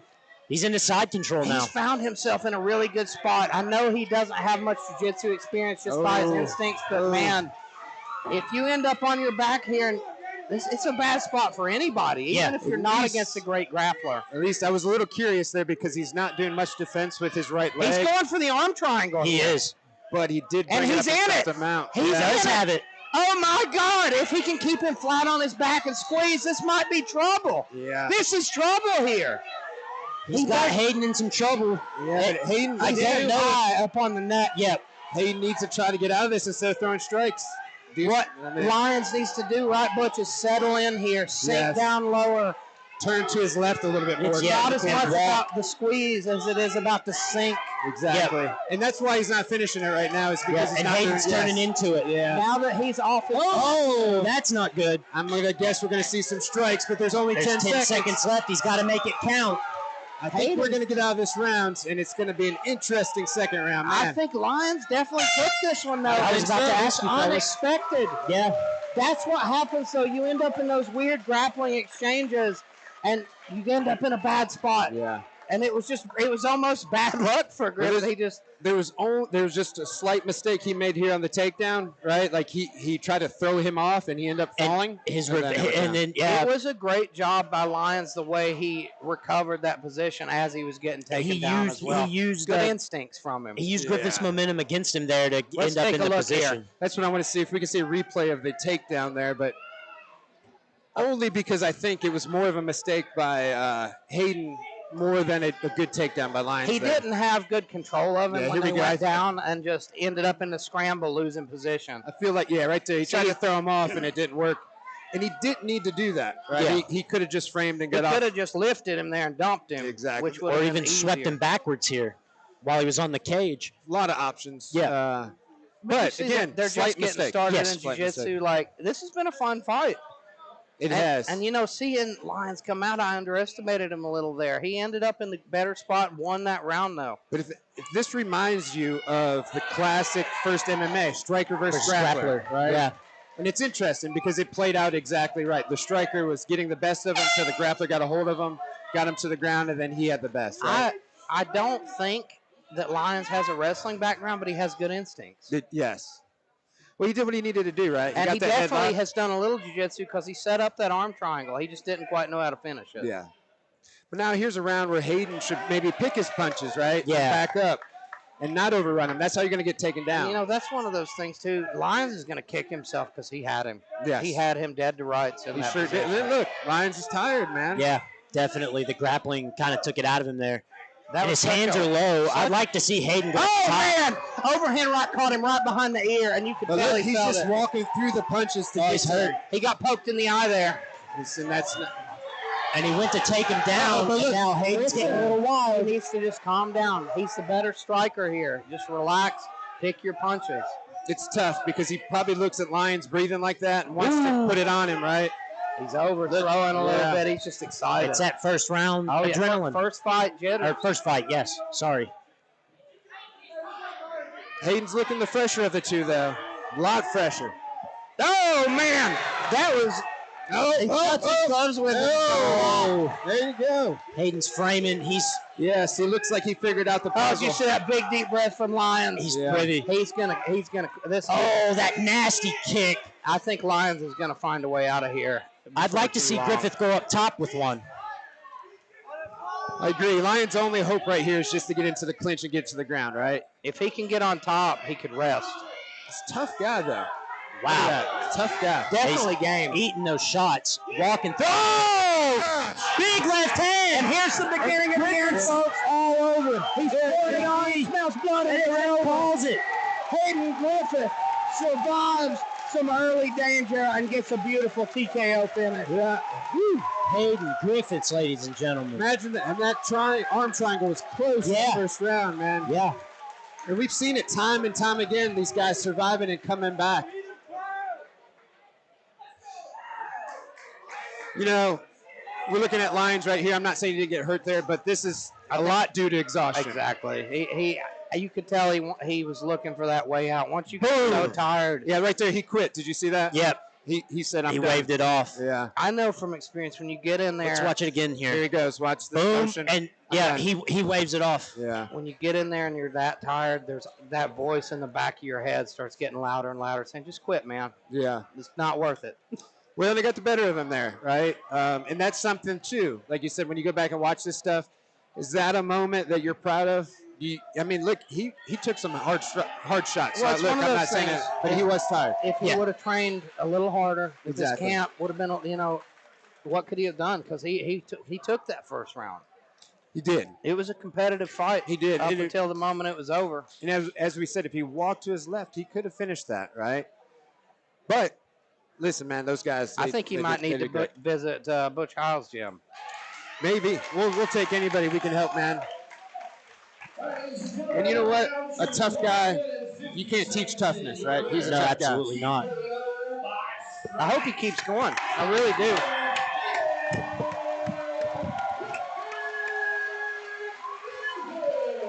And Elijah Thacker is going to speak with Hayden. Do you think that's Lyons' family up there that's cornering him? Yeah, I would believe so. Honestly, doesn't look. It's interesting as well. Exactly official, you know.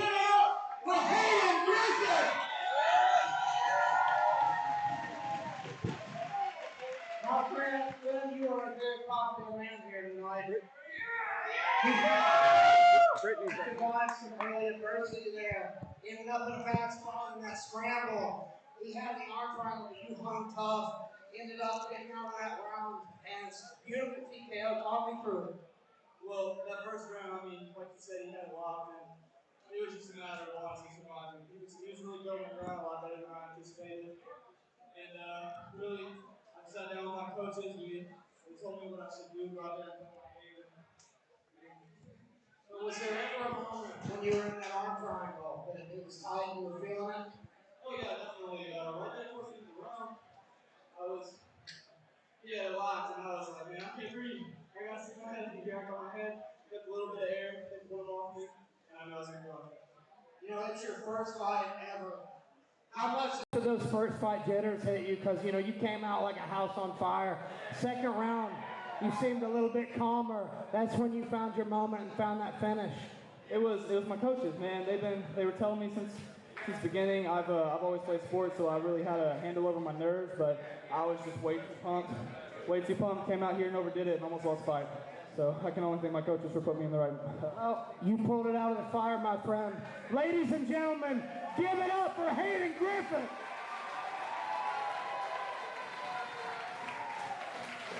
I think we're thinking the same thing. Like, I might be a bigger fan of him after that fight, right? He thanked his coaches, thanked his opponent, very calm, great. Admitted that he was in trouble and was able to hang in there. So, yeah, big things for Hayden if he can continue. Yep. Now here is a fight that everybody's waiting for. Brittany Vaughn and Preston Starcher, the rematch.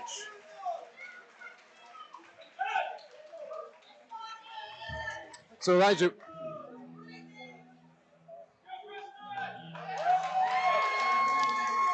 Elijah, we're just making the comment there that we liked him, man. He had a nice, well-spoken interview. Seemed calm. Seemed like a good guy. It's the right attitude to have if you want to make it in this sport. You know, it's something I've said, and it sounds silly, but assholes don't make it in this game. They really don't. They end up getting beat up. Yeah, you would think the opposite, wouldn't you? Well, that's what people expect in MMA, like meatheads. But it's not what you find. There's so many interesting characters in this game. That's why I love calling fights so much. You meet so many interesting people, and here's one of them. Yes. Brittany Vaughn, such a fantastic person, but absolutely dangerous fighter. If you don't respect her, you're going to pay for it. Yes. And that's the thing. If you come in thinking, hey, here's some transgendered person I'm going to beat the crap out of, man, you got another thing coming. Yeah, absolutely. I don't think that half the people that talk shit on the internet, pardon my language, would talk it to her face because she would let them have it. Yes. And I love it. I love it. Yeah. Right? Something different, something interesting, and she's walking the walk and talking the talk. Yeah. Right? I'll tell you this, she looks in good shape. Yeah. She looks physically in better shape than I've ever seen her. Preston's angry for this fight, man. Well, he's not happy that people thought that first one's so close. Like you said, I'm one of them. He's probably pissed off at me. I love Preston, though. I love watching him fight.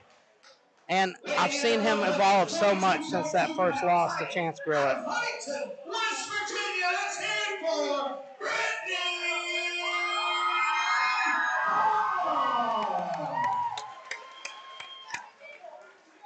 I'm excited, man. I like Butch, we were talking about you had trained with the Starchers in, kind of some preparation for this.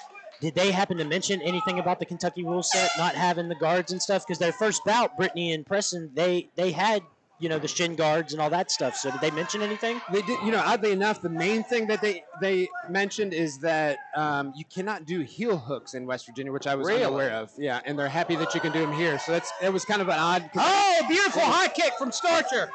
And Brittany hits him with a left hook to answer. I will tell you. Oh, my God! Yes.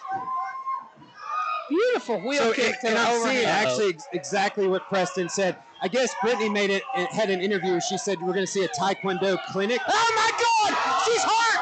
This might be the end, ladies and gentlemen. She gets going. Oh, this is a good guard, though. Good beautiful job. Beautiful defensive display by Brittany Vaughn. Staying safe here, locking him up. And she has really good jiu-jitsu. She's won the WVGO lightweight tournament, so this could be interesting. She trains out of ground. Oh, he's going to the heel hook. To the heel hook. And here we might see a finish. Brittany's doing a good job fighting his hands. She's got to keep a hold of that hand. This is what happens And when they're you go both, for heel hooks. they're both looking for him now. Oh, she tapped it. That's it. He hurt her knee. With the heel hook. The heel hook is so dangerous. It doesn't take long, and we see it there. Beautiful submission victory. Lightning fast from Preston Starcher. You said it. He was looking for that heel hook. There it was. Excellent. Excellent job. Foreshadowing by Preston And you Starcher see, there. Brittany, that knee's in bad shape. Heel hooks are the most dangerous submission in the game. That's why I think West Virginia's banned them, because it doesn't take much to absolutely destroy your knee. Look. Oh, man. He barely got it, but it ruined her knee. Yeah. Right? So imagine if he would have cranked it. So dangerous. Beautiful job. I hope she's not too badly hurt.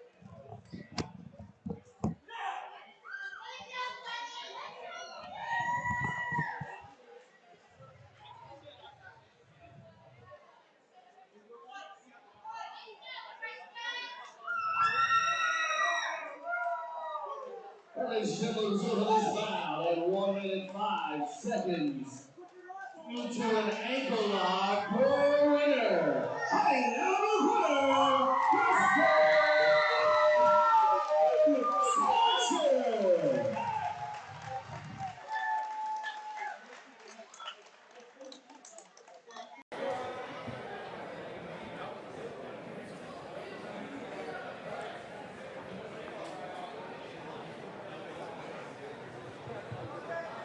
Ladies and gentlemen, give it up for Preston Starcher.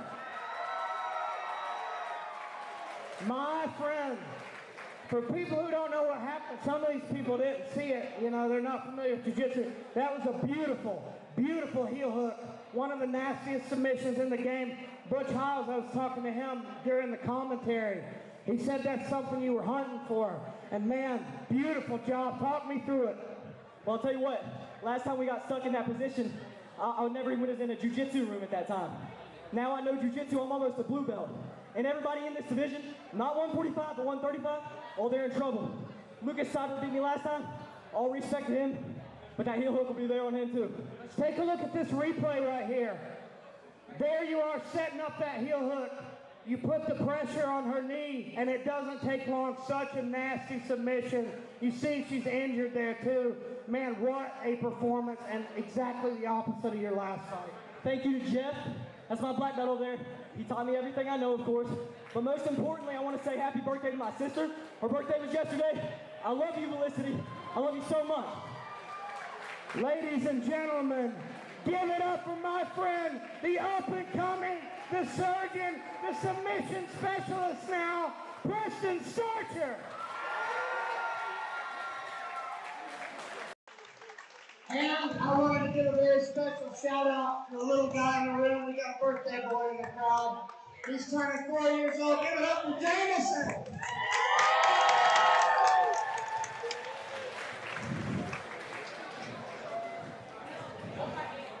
All right, let's welcome to the ring to the blue corner, Reynolds. And now we'll move on to our grappling bouts for the evening. This will be a submission-only Brazilian Jiu-Jitsu bout. I believe it's scheduled for 10 minutes.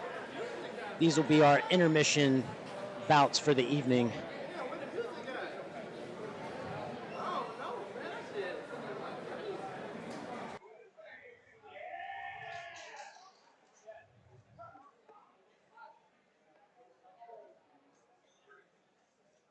Seems we're having a little bit of difficulty with our DJ at the moment.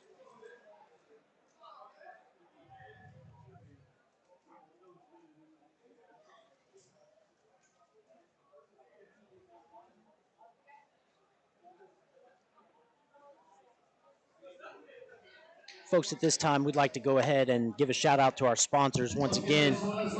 Duncan's Body Shop, the Billy Goat Dot Store, and Fight Bros. It's time for some jiu-jitsu. We just saw some slick jiu-jitsu. We absolutely did. Coming to the ring now, we've got Delano Reynolds. You know, this is a fun one because Delano, he's a guy we've seen fight quite a bit. And I've grappled with Delano. I was a little bit drunk when I did it. But I'll tell you this, that kid can wrestle. Well, I mean, he's got the length, you know.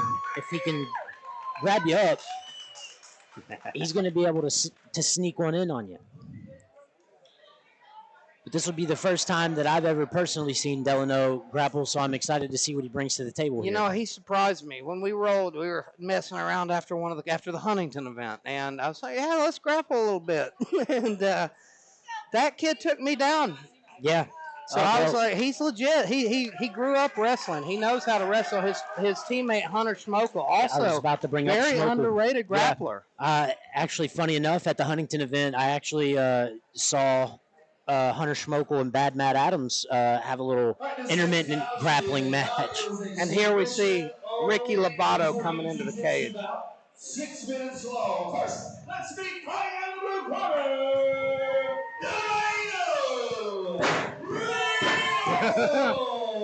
Delano's always an animated guy. I'll tell you what, that was pretty cool. His little, did you see it? He had a little war dance. It was pretty cool. I did see that. Ricky has no war dance. He is a war dance. And he's only been training for 2 months, so we'll see how this goes. Interesting. Hey, I saw him roll. He's slick. He tough. really is. He's technical for a guy who's only been doing it 2 months. That shocks me. We It wouldn't really put him does. in this position if we didn't think he could handle it. But, you know, here's the other thing. As you said, he has a great personality. He's so and I used think to he can go somewhere. competing as well, being a highly ranked bodybuilder. Like, I don't think the nerves will be a factor for him as much. I expect him to do really well here. obviously that he's on my team, and I hope so. But he was even laughing on the way to the ring. He's a very calm individual. Delano's built for He is. grappling. He really is. But Looks like he'd have some good triangles. He can wrestle. Yeah, look at that. I've Shot for the single leg there. Oh, there it is. He's There's in that- big trouble, and it's over, I believe. Nope. He's not going to go for it because he wants to stop the takedown. And he goes for the Kimura here. He's on his back. But There you like I go. say, Delano's a good wrestler, but he doesn't have much jiu-jitsu experience. I expect him to be in some He's working the trouble quick triangle here. Yep, Here it comes. absolutely. Here comes the I believe triangle. this is lights out If for he- Mr. Reynolds. Yep.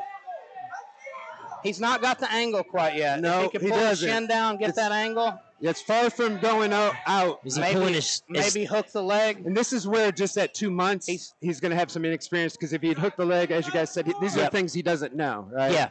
But the fact that he got this triangle so easily is very impressive. I like what Delano's doing, though, wrapping the head. It kind of keeps that Well, he shoulder can away. Kimura him here, right here. There's a lot of counters he can I do. would like to look, see him there go it for that comes. There it Kimura comes. out the back door.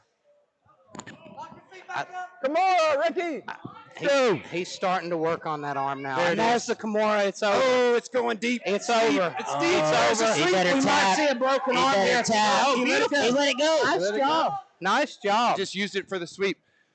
I think he's going back to it now.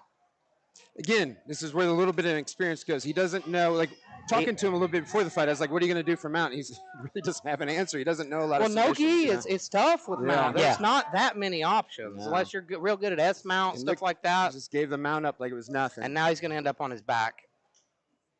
Odds Locked are. another I mean, triangle locked up. Look Oh, at that. man. And he's got that tight, too. He does. Oh, that one's tight. Yep, much tighter. He's not got the angle anymore, though. Lock it up. If he could go pull that, if he could just reach up There it is. instead of grabbing his foot, if he could grab his shin, he would have so much more success with that angle. All right, he better hook the leg or he's going to get slammed. There it is. Delano stacks him, but That he's- sometimes makes the triangle worse. Oh, he got out. And Delano's on top here. Delano's a slick, like he has really good instincts. Oh. uh-oh. Delano grabs the head and uses it Now- to get to top guard. Let's see if he can work on breaking the guard, or if he even knows how. You know, he's a guy who's a wrestler. He's trying to Ezekiel choke here. No gi Ezekiel. I mean, he's trying some stuff. Again, little lack of experience. This has turned out to be a nice match, though. It Back and has, forth. You know. Good test for Ricky. Good test for Delano as well. Which is what you like to see. You don't like to see a guy run through somebody. No, and it's a proper matchup, right? Yeah. I think these guys are Yeah. evenly matched.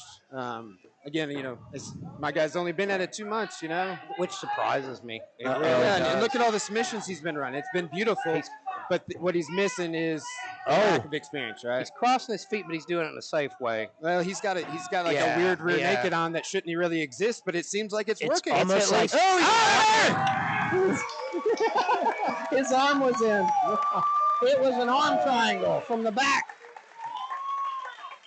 Nice job by Ricky Lobato getting his very first win in the Jiu-Jitsu super fight. I'm going to go talk to that man.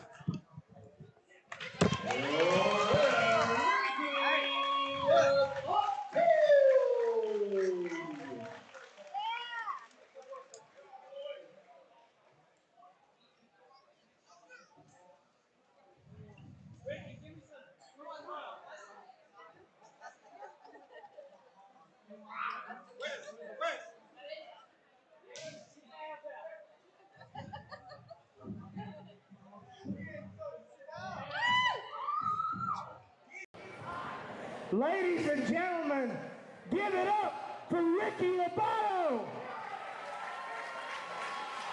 Well, my friend, your very first jiu-jitsu match, you know, super fight anyway. How'd you feel? Pretty good. I didn't expect to get that worked. He was good. You know, I've grappled with that guy myself. He's a good wrestler, tough cat.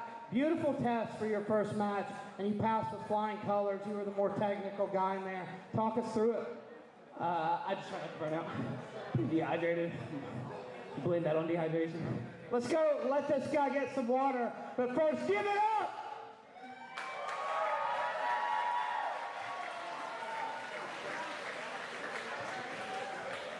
excellent bout for our first jiu-jitsu match of the evening. Next, Tom Cooper.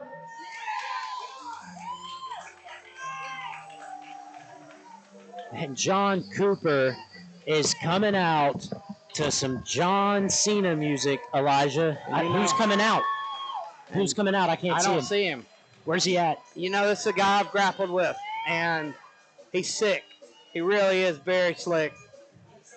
I'm excited to see this one, Elijah, because both of these gentlemen coming in here have a pretty nice jiu-jitsu background. So this is a great match. A little more technical than our last match. I really like this one.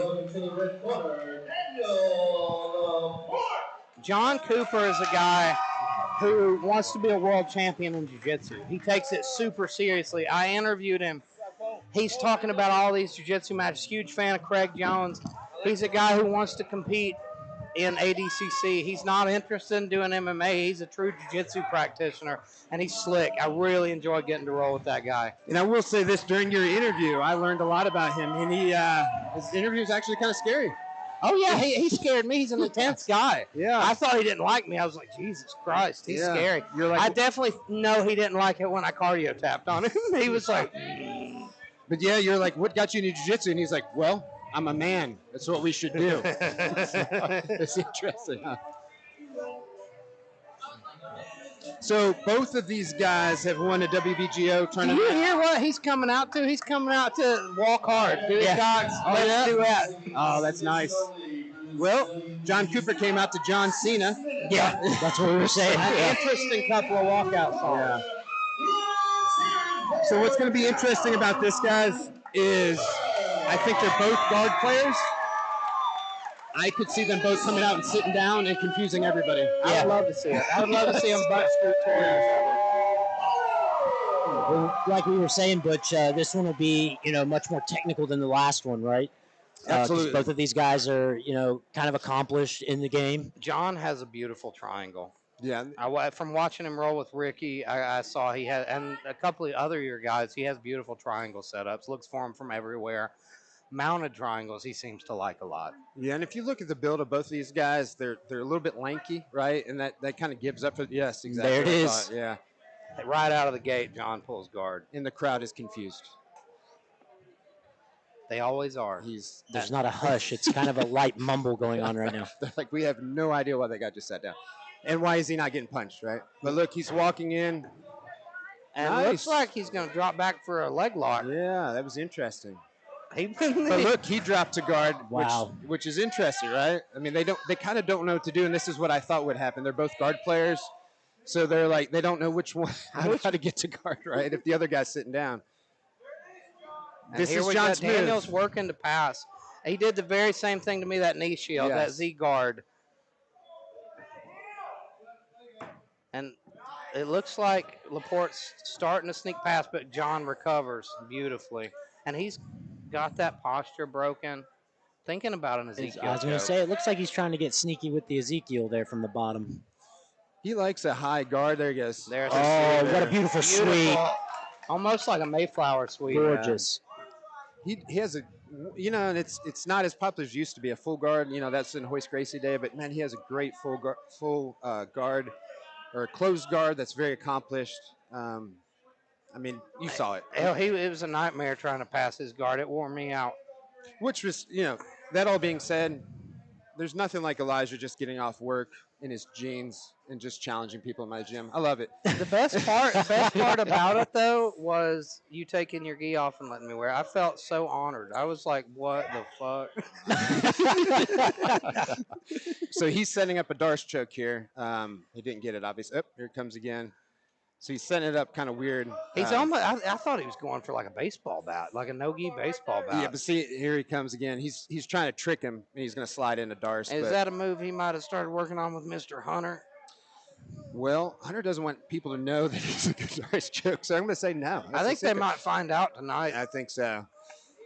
Maybe. And that's me saying that Zara's going to have some problems. Zara's pretty tough, man.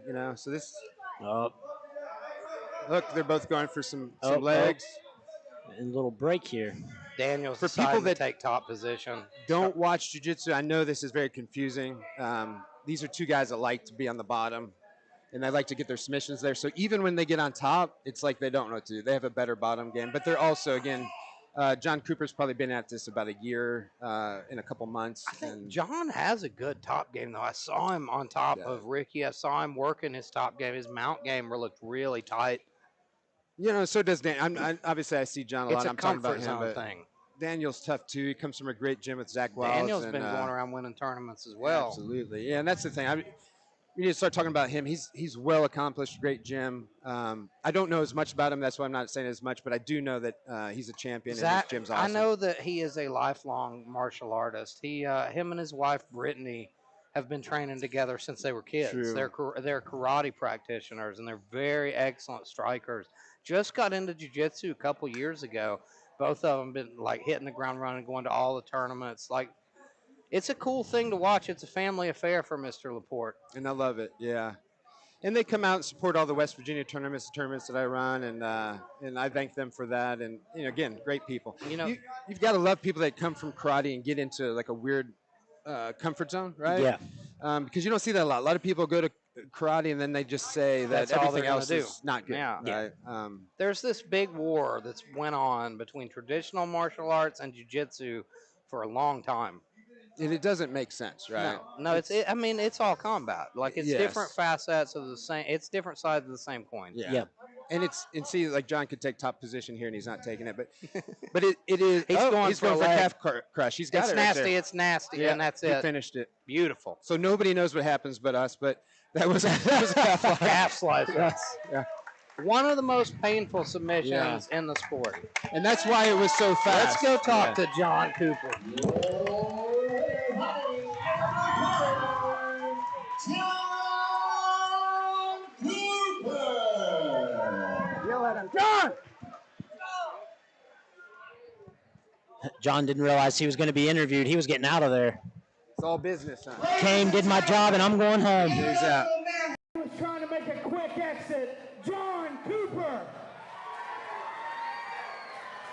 My friend, we got to talk before this fight. We got to roll a little bit. I knew coming into this you're a true jiu-jitsu practitioner.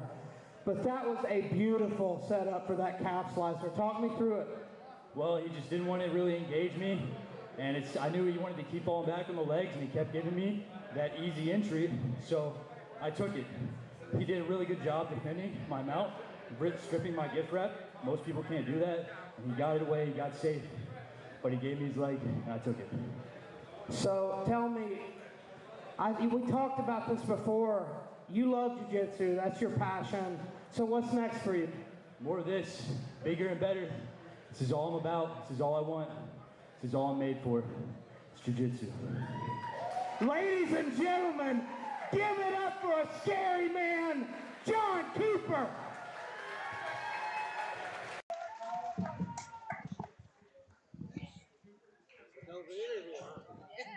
Right, let's begin our preliminary card. Let's bring the blue corner, Eli Walton.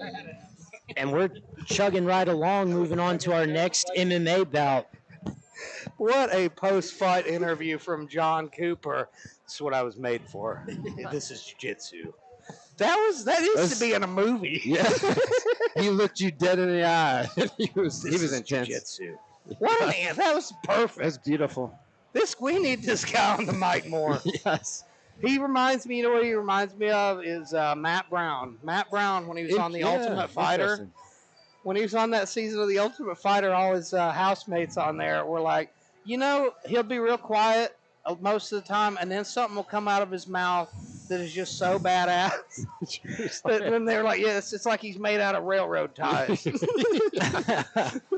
Well, let's hope that John Cooper has half the career that Matt Brown did. Man, with that attitude, yeah, he's going to go far. Yeah, because that's the thing. Who are you going to put on the card? Somebody that entertains you, or just another person at that weight class, right? Ladies you have and to have the gentlemen, intangible. It is Mr. All-America. It is Eli Hawkins. It is the man himself. Eli's another guy that we love, a big fan favorite of new Line Cage favorites. Not only Great one of gym. my favorite fighters, but one of my favorite people in this sport. I just love that man. Well, let's talk about him stepping up at short notice and doing some ring announcing at the last event and doing a great job as well. He's got the personality. It all I had comes forgotten from about that, mustache. actually.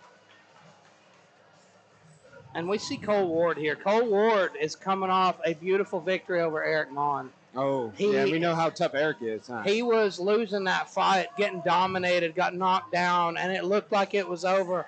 He snatched a beautiful arm in guillotine, though.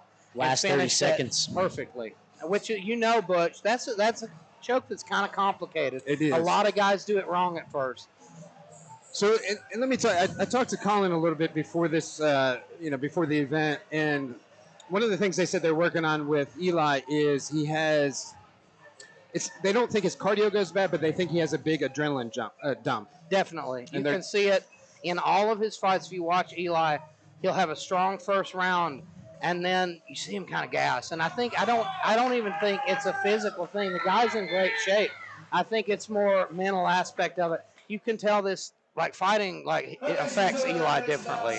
He's a different guy on fight day. Like normally nicest guy in the world. He's intense. He has an intensity about him on fight day that you don't see a lot.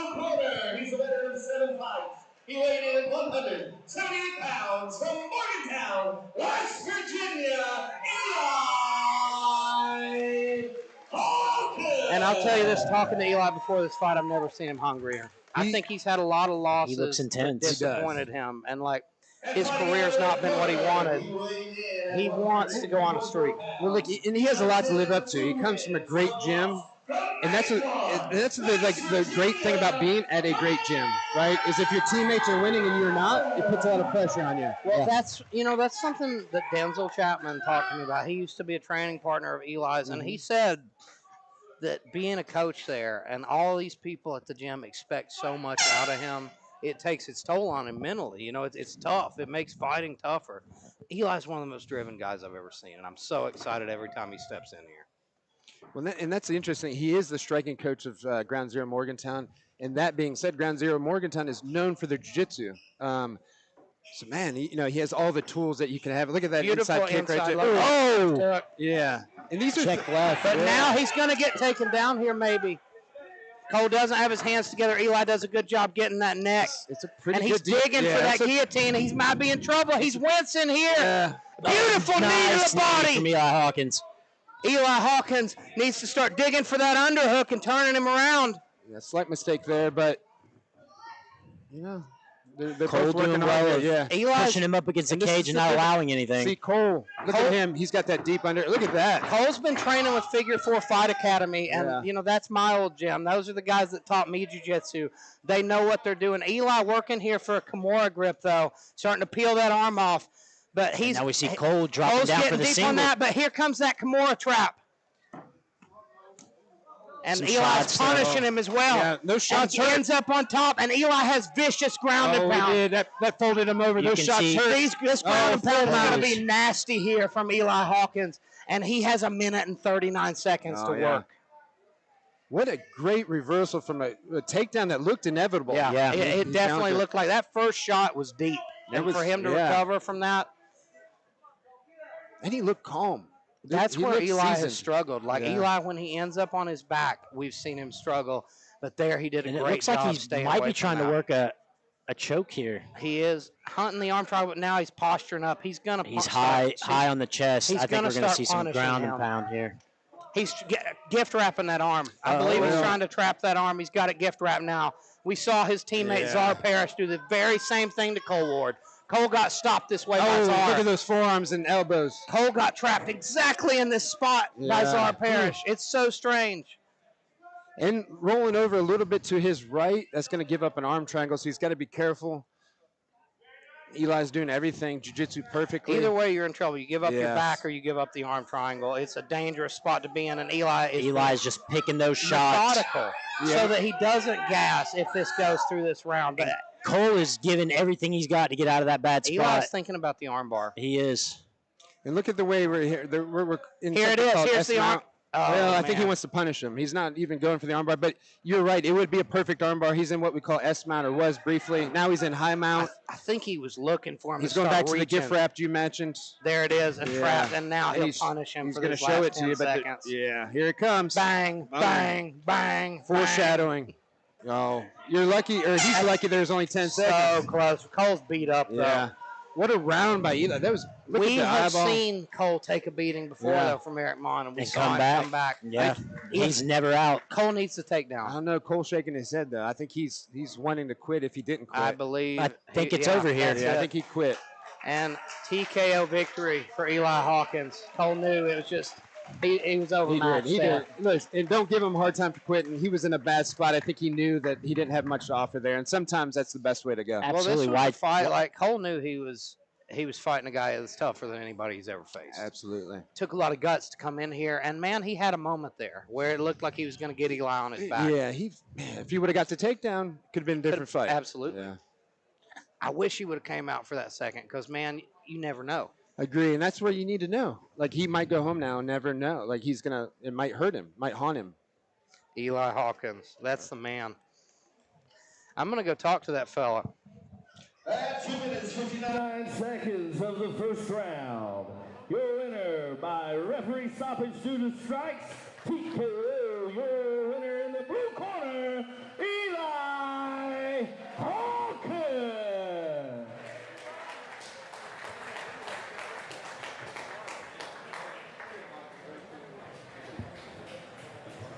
Ladies and gentlemen, give it up for Captain America.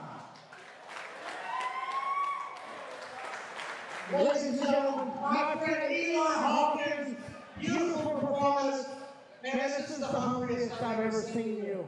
I think it's about time for a sweep. What do you think? Sounds good. Talk us through that fight. Beautiful performance. You know, you got really deep on a shot there. You stopped it, and that's one thing I know you've been working on, not ending up on your back, working on pacing yourself, methodical performance. Absolutely just too much for him. Talk me through it. Hey, nobody says it better than you. That was it. That's the whole shebang. Try to control myself. Try to control my emotions. That's what gets it done.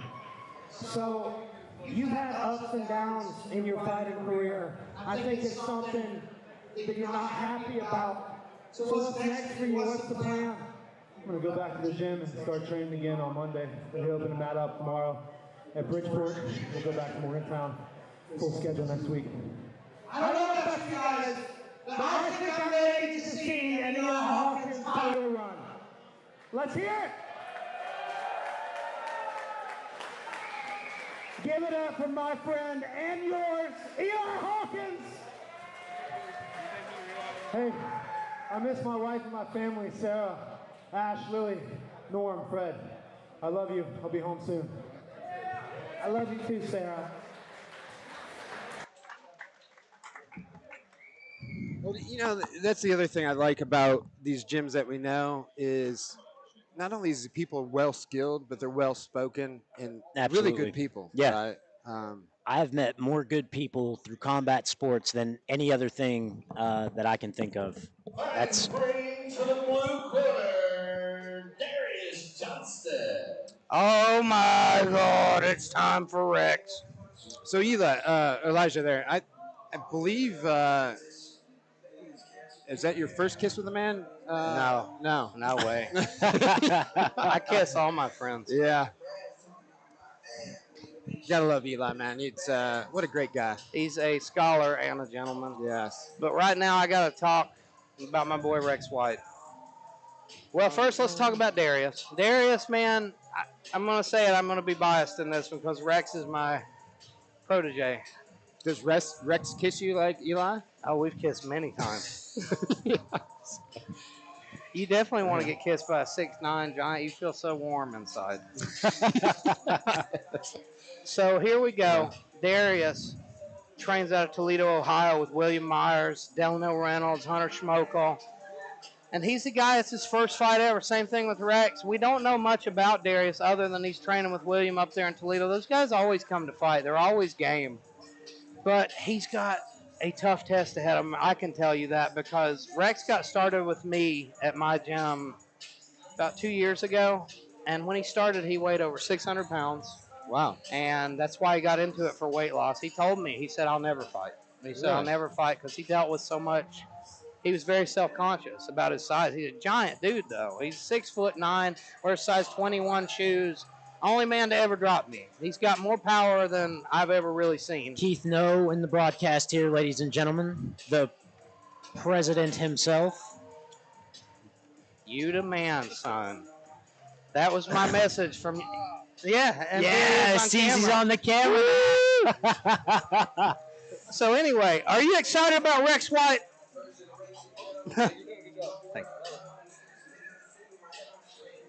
Well, listen, who's coming out? Whoever's coming out has done a great job of letting the music play, letting the hype go. Suspense, I man. almost I can't forgot we handle were it at anymore. You know, I'm a little worried about it. Yeah. To tell you the truth, I wonder what's going on here. Where is Darius Johnson? There he is. Oh, right on looks cue. like getting a glove check there.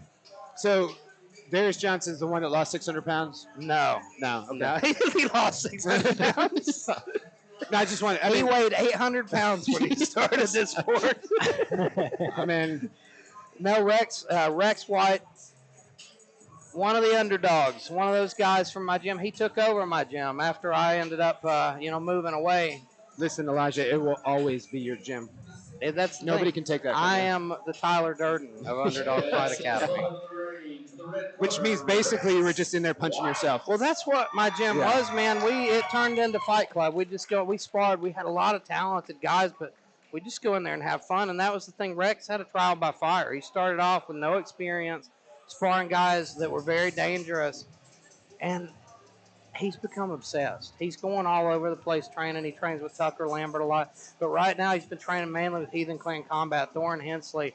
They've taught him a ton. It's the perfect guy for him to work with, a big guy. Also Tyler Gerald there, who's another giant man, has given him so many good rounds. I sparred with Rex, I trained with him once for this fight. I got to go down and visit him, and I couldn't hang with him. I really couldn't. He's so big and so hard to deal with. He's faster than you think as well. This is a tough test for Darius. Well, I look forward to it. This is going to be fun, man. So far tonight, every grappling match has been beautiful. Yeah, we've had great fights. Yeah, it's amazing. Props to the matchmaker. He may have just been here, actually, one of those guys. This will actually be our only heavyweight bout of the evening. We do have super heavyweight coming up later, but little absence of the bigger fellas this evening. And I'll tell you something Yet about another fighter just letting the music play. Yeah. I'll tell you another thing about old Rex White. He's a wild man. Oh, He's yeah? one of the wildest people I've ever met. Oh, there we go. He's one of the most got some interesting velvet shorts personalities on. in the game. The old That's my boy. George Foreman shorts when he fought Muhammad Ali, a little velvet action right You there. know, like I say, he started out 600 pounds. Right now he's just dropped under 400. So he's Wow. lost over 200 pounds. Man, that's amazing. And his confidence levels are through the roof. He is a dangerous man, I'll tell you that. I've been so excited for his debut. So, how is his cardio? That's what he struggles with. That's the one thing he deals with. But he told me that his last sparring session before this fight, he went 6-minute rounds, no problem. He's worked so hard. He's been running. Keith No got him into a running regiment.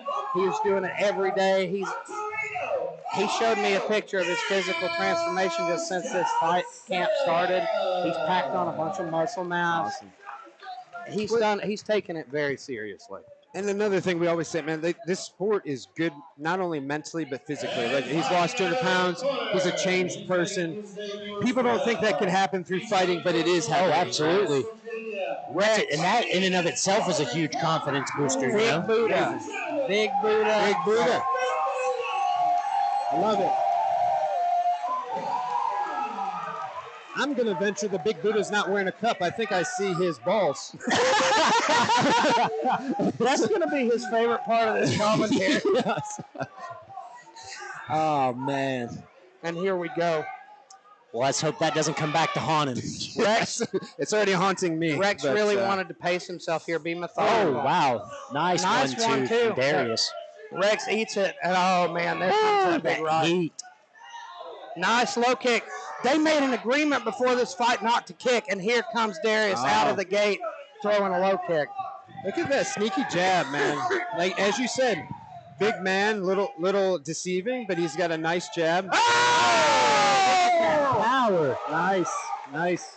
He has dynamite. Oh, they call that a slip? You can't call that a slip. Well, I guess you can call it whatever you want. I have a feeling we might see another one. Yeah. He felt that power, and look how gun shy he looks. Yeah. And I'll tell you from experience, I know that feeling with Rex. When he hits you, it's different. Just switch stances, and I'm Big interested right to hand see from Rex White. he knows what to do with that. Same thing I was noticing, right?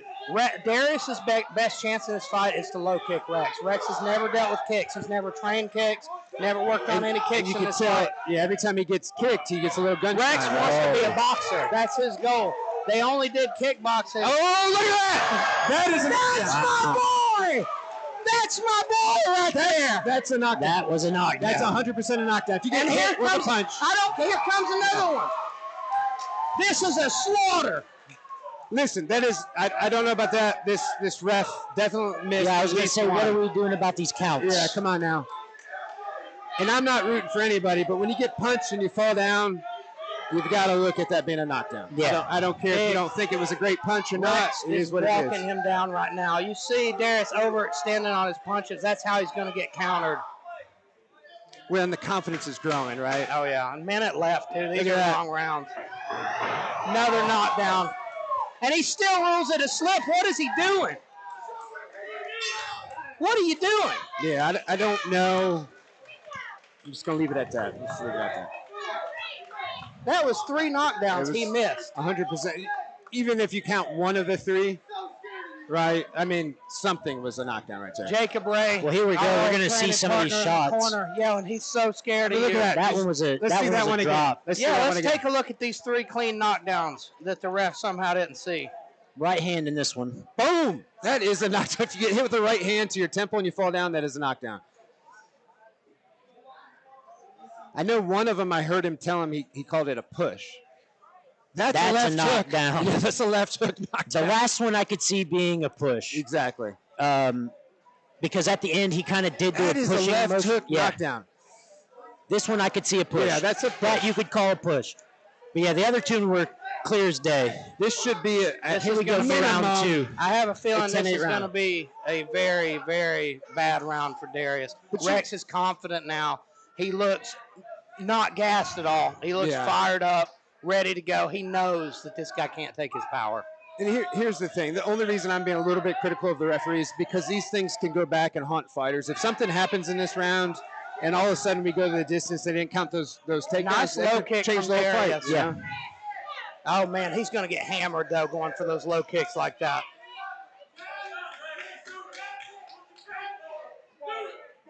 And you can hear Darius's corner pleading with him to throw more leg kicks. Yeah, good jab. I would love, if I were in Rex's corner, I would say every time he kicks you, you make him pay. Every time he kicks you, fire that right hand. Exactly That was a nice right. right hand down the A pipe right there hand from will make Darius. somebody stop throwing some leg kicks, right? It's definitely slowing down a little bit this round, but look, he had two, at least 2 knockdowns the first round. Oh, man! He is hammering him. And that time he didn't get too overzealous. He's putting it on him here. We're on the way to another one. That's it. Standing 8 count.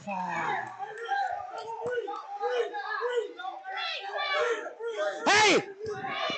Anytime he kicks you, right hand. Every time. Elijah with a little coaching on the side there. Oh, That's it. Wait, they did not call that a takedown. Apparently this ref's never seen one. Apparently he's never seen a knockdown. Oh, my God. Oh, dear gosh. But that's whatever. Hopefully it all doesn't matter at the end. But Sail that right hand, Rex. Yeah, he's got him in distance now. He has so much I confidence think right now. Rex is worried about his cardio. He's pacing himself, which is very smart. Oh, Now that's a push. That was a push, absolutely. That's fine. But here's the thing about that ref. Warn him about the push. He could take a point for pushing. Yeah. And then if these knockdowns don't count. Oh, man, beautiful setup, but Rex is slow. What an uppercut. What an uppercut. Mean. Oh, my gosh. But he's not sitting on the punches right now. He's tired. He's getting tired. Oh, they called the fight. Or no. No, it's around. Time's a little bit off, huh? Yeah, but think so.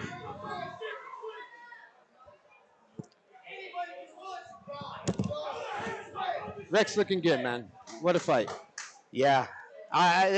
Look how confident he is here. It's just snapping the jab. Left hook. And those are like, I'm just so glad it's not me now. I was going to say, that's like a whole entire Thanksgiving turkey coming at you. Rex was weird to spar with because, like, you would have your guard up in the right place, and he'd hit you on the top of the head. I'd never dealt with it. Every time he hits you, too, you feel it. You're feeling it. Well, you would have to. Look, I'm impressed with Rex cardio out there. He looks good. He's pacing himself, but it doesn't matter. When you're that big, you get tired walking. That's 400-pound man. Yeah, he's doing a great job.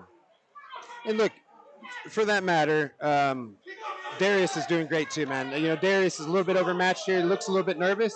He's tough. He's getting back up. He's tough. He did not quit. Yeah, most people would have. Yes. I would have. I've been hit by Rex. Yeah, and that's the thing. Even though these knockdowns aren't getting scored, he's feeling them, and he's still getting back up. He's got to sail that right hand every time that low kick gets thrown.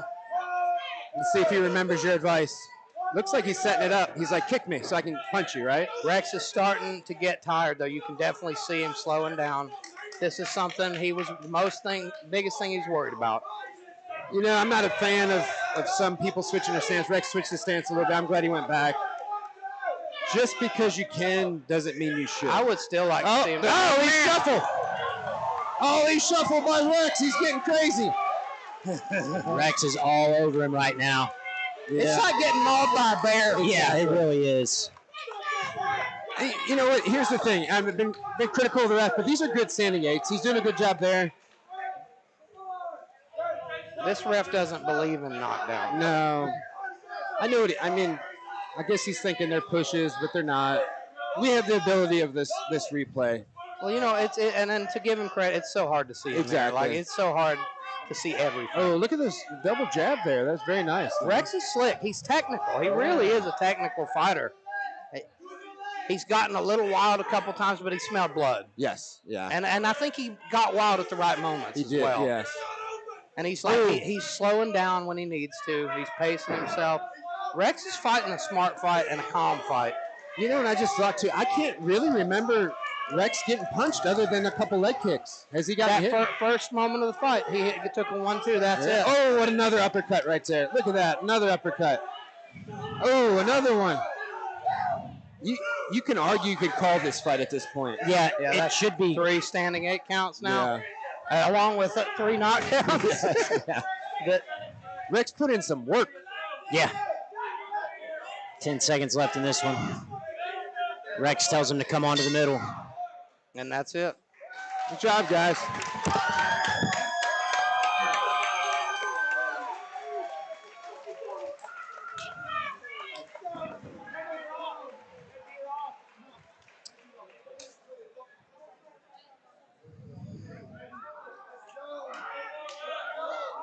Excellent work out of Rex White there.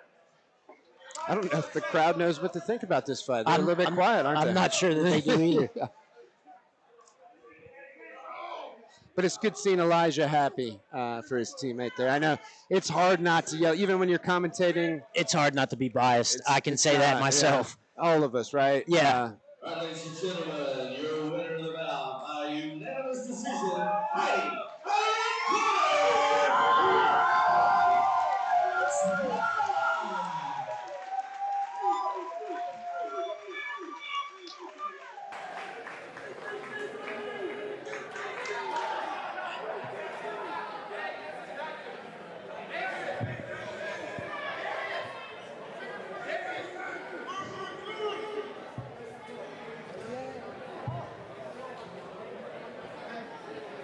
Ladies and gentlemen, give it up for my friend, Big Buddha Rex White.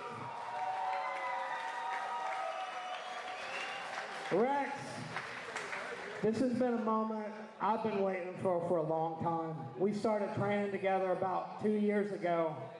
You told me you'd never fight. You've been on an incredible journey. You've come such a long way. I know I couldn't be more proud of you, buddy, but talk about how you're feeling right now. This is the best feeling I've ever experienced in my entire life. I could die tonight and be happy. I hope everyone here can feel how good it feels. One day. So, for people who don't know you, Rex, you know, I've seen you come so far. Tell people where you came from. I used to be 608 pounds when I graduated high school.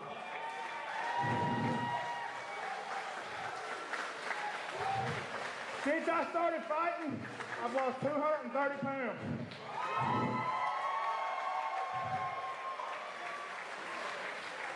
Any single women, hit me up. Ladies and gentlemen, give it up for Rex White.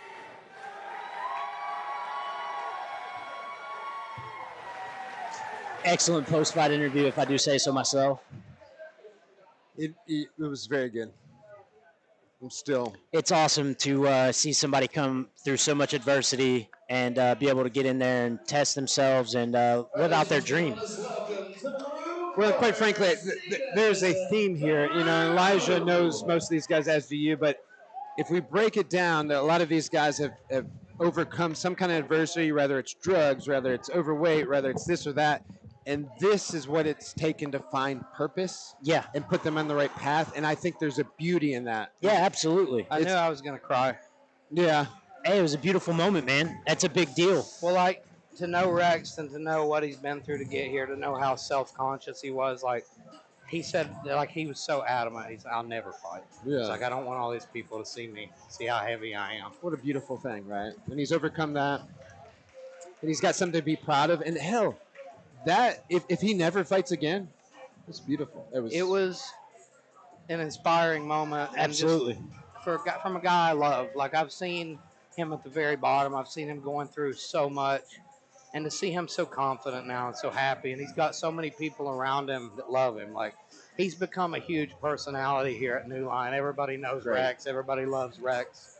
I think it was a big moment for a lot of us to get to see him go out there and compete because he's been watching. That's the thing that made him compete. He's been watching all these guys winning, watching all these guys that he knows he could hang with.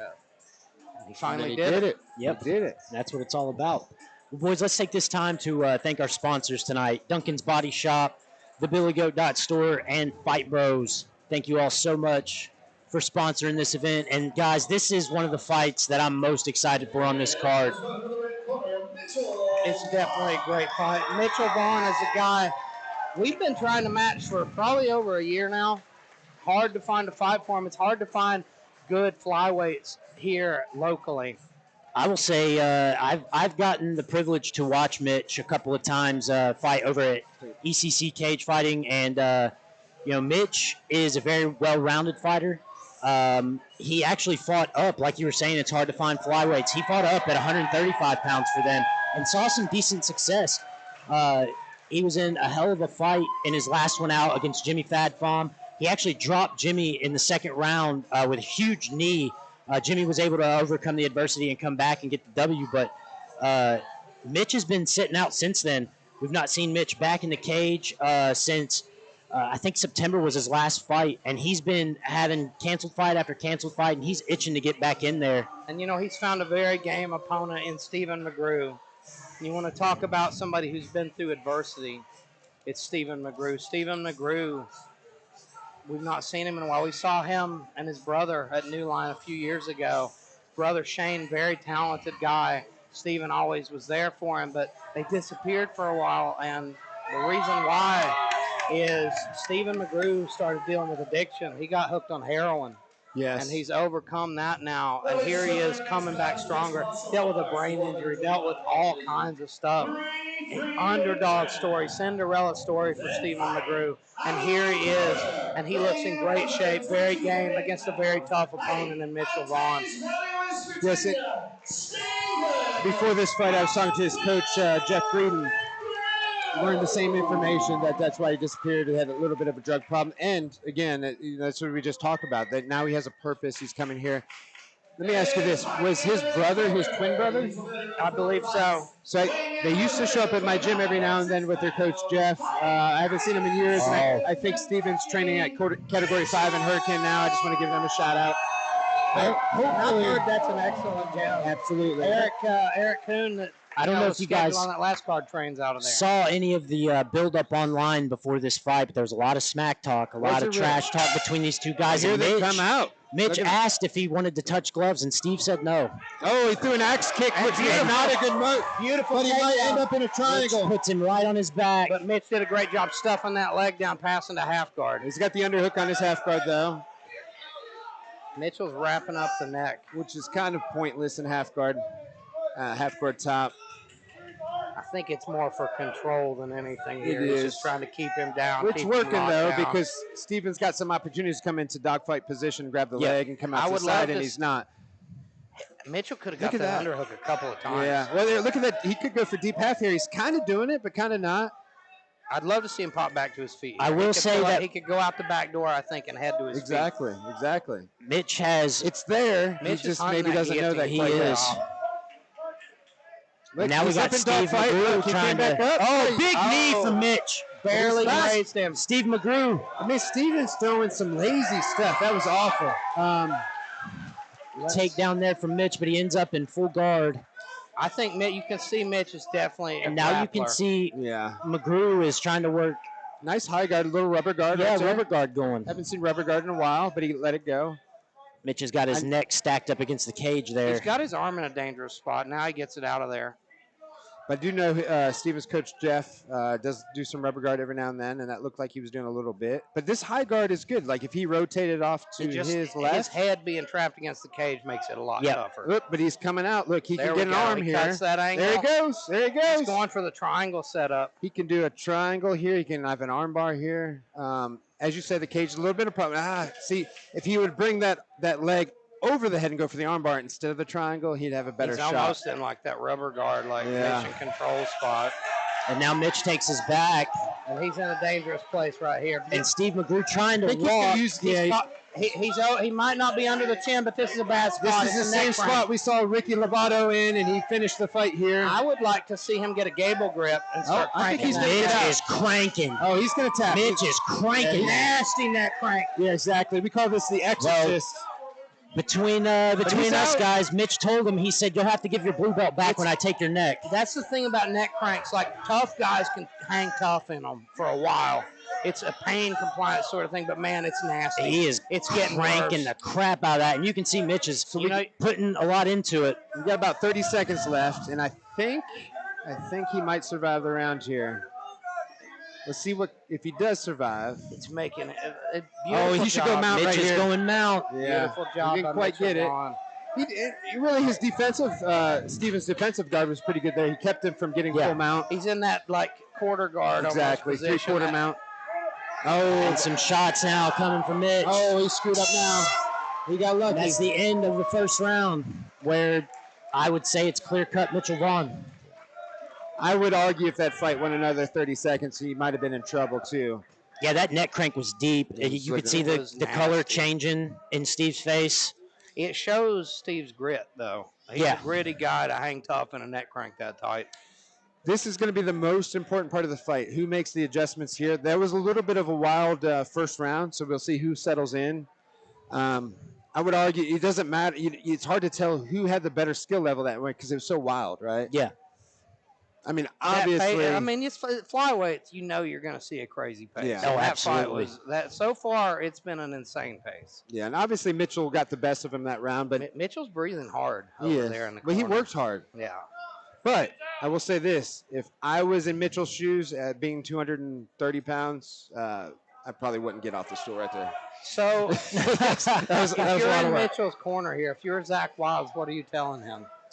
I would tell him to do the same thing, man. Get the takedown. He definitely looked stronger. Once they got to the ground, there was definitely a clear-cut advantage for Mitchell. You can tell right here. Look at. If he can get this takedown, find a good I think he's spot gonna get and it, just yeah. settle in, this will be a bad there's round. a guillotine. Oh, man, it's tight. It's really and tight. Mitch is wincing there. He's It's trying really to fight tight. it out. He's crunching. He's not crunching like he You should. see, that's exactly wrong. You're Mitch exactly is right. trying to get out. Did he He's tap? still He tapped.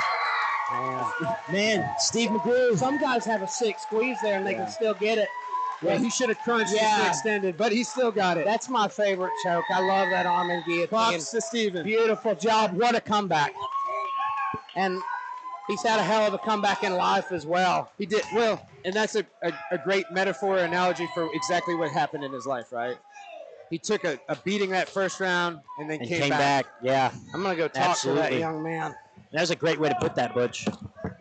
Sometimes accidents happen. What a heck of! I mean, honestly, I'm very impressed with these fights. What I'm impressed been by solid fights all around. Is Stephen could have quit during the middle of that round, right? Yeah. Round number 2, your winner, by submission to the guillotine choke, Stephen. I wonder how much of that submission too was exhaustion. We just talked about how tired he was because, again, for lack of a better word, he blew his wad in that first round, doing what he should have done. He tried to finish the fight. However, when you get in a choke, when you're that exhausted, it's hard to fight back when you just absolutely. And I think, honestly, too, he put so much into that crank, his arms were probably dead. Look at this here. So you can tell by the way that he puts his left hand there, he didn't grab the wrist to defend. He was probably looking for a way out. He's so tired. About where you came from and how much this fight meant to you. I think he's very emotional right now. I fell in my head, I had a brain injury, double brain bleeding. I had brain surgery. I didn't know how to use the left side of my body. I had to relearn all that. And then a lot of people don't want me to talk about this, but since I was 13, I struggled with opiate addiction. I was very strung out on heroin. Only a year and a half ago. I've been clean about a year, and it's all thanks to my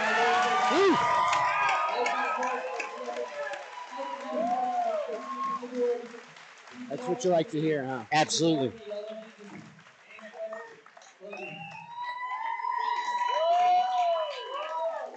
Elijah's getting emotional up there, too. This fight here, that first round was a rough one. You overcame adversity, just like you have in life. You've made an incredible comeback in this fight, just like you have in life. So talk us through it. Everybody was asking me, hey, are you ready? Or you feel good? It doesn't matter, I'm getting in there. It doesn't matter if I'm ready, I'm getting in there, I'm doing it. I'm going to be as ready as I can be, but that's not a question you asked me. The thing is, I didn't expect him to be that heavy on the ground. I deal with a lot of wrestlers, a lot of heavier guys, but he was pretty heavy on the ground. Props to him on that. I just couldn't find my range with the strikes. I think it was just a little too giddy. I really wanted to get after it. And I wasn't setting things up, I wasn't playing the feet right. But, Steve's from the group, and he can roll with the punches, and he can thrive on adversity. And that's what I've done in the past 10 years of my life. What I'll continue to do. And you will all know my name sooner or later. Steven Kung Fu McGrew, and I'm here to stay. Ladies and gentlemen, give it up for an inspirational man, Steven Kung Fu McGrew.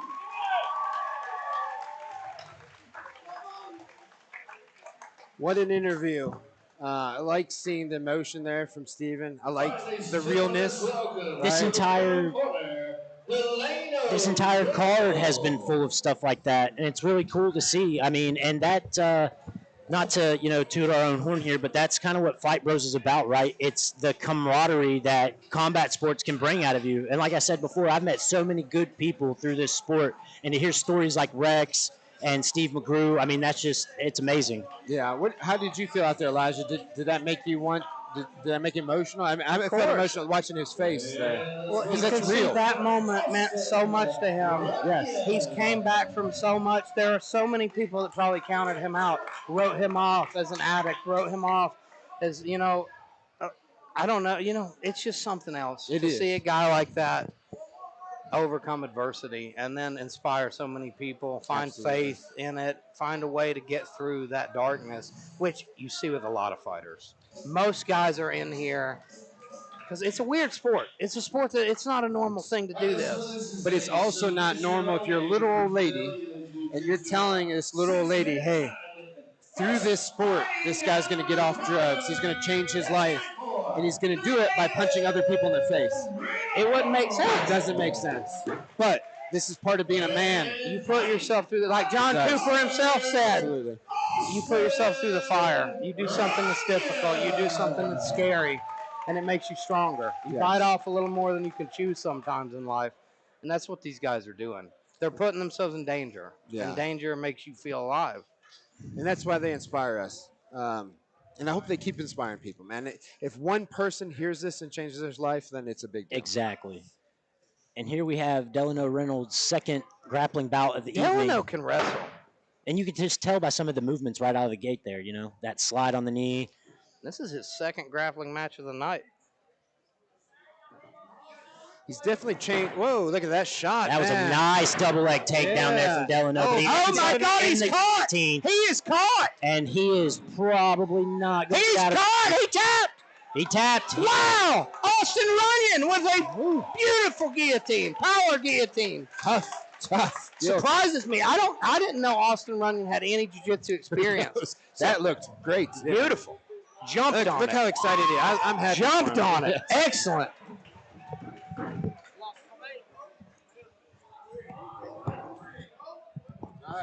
And the winner fighting out of the red corner, Austin Runyon.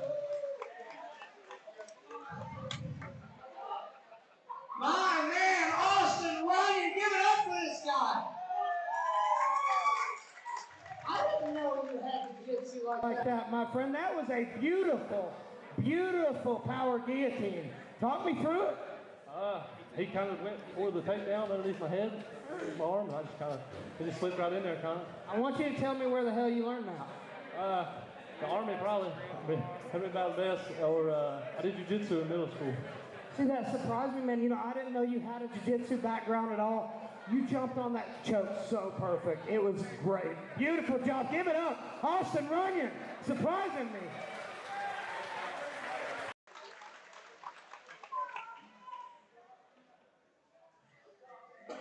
Welcome to the blue corner, Zach Freeman. Well, that BJJ bout was quick. We're on to our next one here, Elijah. We got Tyler Dameron and Zach Freeman. What can you tell me about these gentlemen? Tyler Dameron is a guy I don't know much about, but I got a chance to interview Zach Freeman. He's another one of Butch Hiles' guys. Zach's an interesting dude. He, in his interview, you know, he was really nervous. He told me, you know, I'm kind of a nervous guy by nature. And I think that's why he got into this sport, to get himself out of that comfort zone. Yeah. See if he could start competing. And here he is. And he seems happy. He seems ready to go. I love to see that.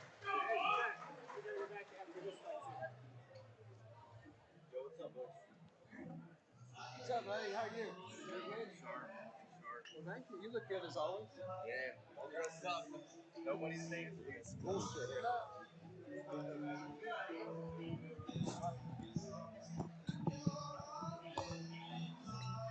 Now, obviously, Zach trains with me, but Zach is so nervous for this fight. So that's what we talked about a little. I said in the interview, you know, he said, I'm a nervous guy by nature.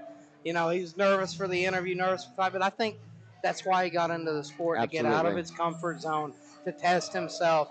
And you can see, even though he's nervous, he looks excited. He is excited. Did you notice in his interview too, like when you asked him about jiu-jitsu, I noticed this the other day when I was watching it, he said it gave him a sense of purpose and the brotherhood. And he said, you know, he liked the people being nice to him. You know, he's had a hard time in life. I really related to this guy because I got into the sport for the same reasons. That's the reason I loved it so much. The brotherhood is like, unlike any other sport you'll find. And Zach just seems like such a good guy as well. He is. And it's funny because his best friend is John Cooper, and they couldn't be polar opposites. That does surprise me. But sometimes you need that yin and yang, right? Yeah. You know? They definitely got that going on. I hope he has a speech like that if he wins this match. I don't think he will. He's so nice. See, look at him out. He's going to be so nice and everything else. So this is, you know, another thing, and that's why I root for him. He's just a I'm great really guy. interested in Tyler Dameron because, like I say, I don't know much about him. I really don't. He's one of those unknown quantities, and I like seeing that because you just don't know what to expect. Yeah. He could be a killer. Let's see who goes for the takedown here. You know, Zach does have he's been working hard on his takedowns with Hunter Jones, who's up next. You can see he might have a wrestling background. Yeah, He's exactly. changing levels. Which would be interesting because Zach does not have a wrestling background. He's getting better, but he does not have a wrestling background whatsoever. And you can tell, yes, you're 100%. Yeah, Look at that. There he goes. Oh, man, he's caught the guillotine right out of the gate. Yep, high it's elbow. over. Oh, man, I thought he had it. That might make him think twice about shooting, though. Oh, it definitely will. Definitely will. And here he goes again. Oh, wow. Beautiful reversal by Zach. Beautiful job. Absolutely. And he's right where he wants to be in full mount. He's starting to work for that arm. I mean, that was a high-level reversal there. I'm very impressed. He's going to start peeling under that elbow. He's going for that gift wrap as well. Let's see what he does. Seems like he's happy giving up mount, which is odd. It almost looked like he dug under, thinking about the Oh, he's darts. going for the feet. I forgot. He's got some nasty There's a toe hold. Beautiful toe hold. Look at that. Oh, and he has deep. it. It's deep. It's deep. Yeah. Nice job. That was slick. It was nice. That was slick. Nice bounce. He's got some nasty leg locks. Look like Sakuraba out there. Look at us. That. Old Zach. What a heck of a submission, man. Talk to the man, Elijah. And blue winner by ankle lock, Zach Freeman. There's Zach. Ladies and gentlemen, give it up for Zach Freeman. My friend, it was an absolute pleasure to watch you compete. Talk a little bit before the fight. I know you dealt with a lot of nerves, but it didn't play a factor. What a toe hold. I really appreciate the opportunity to work on the tiles and at the gym. The whole team. I had to fight through the nerves, and once the cage was closed, it felt great, you know? Coach was calling this match with me. He's really familiar with you. You had that mount. I don't know why he just gave up that mount. And then you went for that toe. Oh, yeah. He loves like Look how happy he is. And you got it perfect. You look like Sakuraba in there, man. That was beautiful. So, tell me, first time competing, how did it feel? It was my first time ever in a cage. I was actually worried that he would get me up against the cage that haven't done any work like that. But I tried to keep it in the center. I'm thankful for my opponent for accepting the match, and yeah, I'd love to do it again. Ladies and gentlemen, give it up for our nicest guy in the game, Zach Freeman.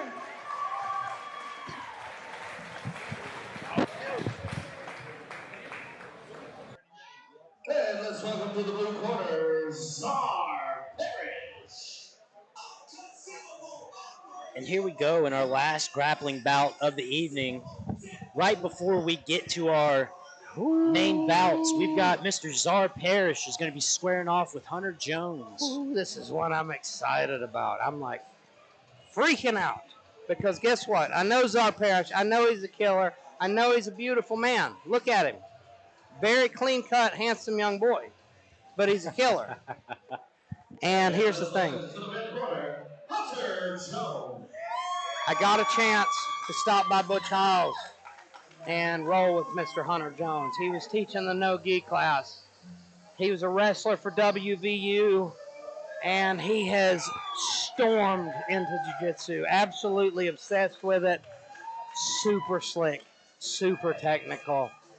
You know, I rolled with the guy, and he tooled me. Yeah. First time I've been tooled like that in quite a while. And then there was no gi. Gi class started. The dude puts on his gi and throws on a blue belt. And I was like, oh, my God, I just got tooled by a blue belt. Now, not your average he's blue purple belt. now, though, yeah, right? he just got his purple right after that. I'm telling you, though, he is higher level than a purple belt. The dude is slick. I expect him to compete in ADCC, competing for like world championships in jiu-jitsu, and I'm telling you, he's at that level. He's good enough. We're gonna see now shit right here. Now Hunter trains with Butch, yes? Yes, sir. He teaches at Butch's.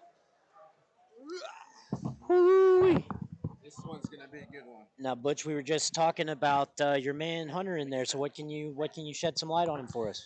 So Hunter is a WV wrestler, killer in the game. He's come a long way in a short time because he trains 2 times a day, every day. But, you know, we're pushing him with Czar. Czar is, he's an animal. So this is a big test for Hunter. Oh, man, eye poke. Hunter's going to get some time, shake that off. And you can see there's a size difference. Hunter actually competes a lot lower than this, but we just decided we wanted to push the envelope here and see what happens. Butch showed up today wearing bowling shoes. I sure did. Superman. Oh, man, good wrestling by Czar Parrish. Denzel Chapman told me that Czar Parrish has some of the best wrestling out of anybody he's ever trained with.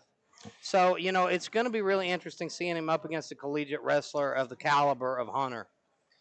But he's got him against the fence here. Hunter's never competed in the cage. Am I right? You're right. But look, he stopped that takedown pretty easy. Nice shot his own shot. takedown. But, man, And that sprawl was beautiful. Ends up in a nice front headlock from Czar and slips out of it. This is a great match. Yeah, and if you notice the difference, we had some guys sit down, some guys kind of just do some half-ass takedowns. This is a high-level takedown. Now, I believe they've set the clock for 6 minutes, but this is a 10-minute match. It should be, yeah. We'll just have to yell at them if they keep going. We got 4 more minutes. And I think, oh, frankly, man, there's a guillotine attempt from Czar Parrish, and it looks, I believe Hunter's okay. It's hard to tap high-level guys with that, but that's why we want the 10 minutes on this match, especially because high-level guys kind of cancel each other out. And they need some time to work. And they need time, yes. When this hits the mat is when it's going to get really interesting. You know, and oddly enough, that happens a lot with high-level guys, too. It's hard to hit the mat sometimes. We may see him go 10 minutes of wrestling. We may see that because Czar's a very talented wrestler in his own right. That's when we'll see the crowd start throwing some tomatoes at these people. Yeah. You know, we saw it in our last high-level jiu-jitsu match with Zach Wiles and Kevin Nolan. Oh, that's a deep shot. Yeah, that was nice. Oh, what a good takedown defense from Czar Look at Parrish. this. This is beautiful. We are seeing a very interesting wrestling match, and Czar. I think Czar's got it. Look at that! Oh wow! Look at this scramble there. Wow! What takedown! Amazing, amazing. I wish I could wrestle a quarter of what these guys can do, man. That was beautiful. You know, Hunter's meant a lot to the team here. Look at that sprawl, man. Yeah, those guys they're gonna be tough to take down unless somebody falls. Do you think we'll ever see Hunter in MMA? I know it's a thing that he's probably thought about doing. Out of all the guys that you've seen today, I think he's the most likely. You know, wrestlers have went through a grind. You know, it's a little bit different. I just see the caliber that Hunter is. He could do so well at this local level. Oh, there's a takedown finally. And got it and turned the corner on him. Oh, he's Czar's back up. The other thing I would think about these guys is I look for them to go for a lot of submissions in the lower body. But Czar trains with Colin Caprini, who's amazing, a wizard at lower leg submissions. So that's where I could see them canceling each other out, and then it may be going the distance because that's going to be tough for them to beat each other. I know from rolling with Hunter, he has a beautiful front head. Oh, look at the roll through. Yeah, he almost had absolutely beautiful. This is beautiful. Yeah. It's beautiful wrestling. Look at that. Man. If he can stop that, that's pretty deep too. Look at that. I wouldn't be able to stop that. Now, I know most fans of combat sports, they don't necessarily take appreciation for this unless you're super into it. But Absolutely. man, I love a good high-level grappling match like this. You know, I definitely think this is the highest level grappling match we've seen at New Line so far.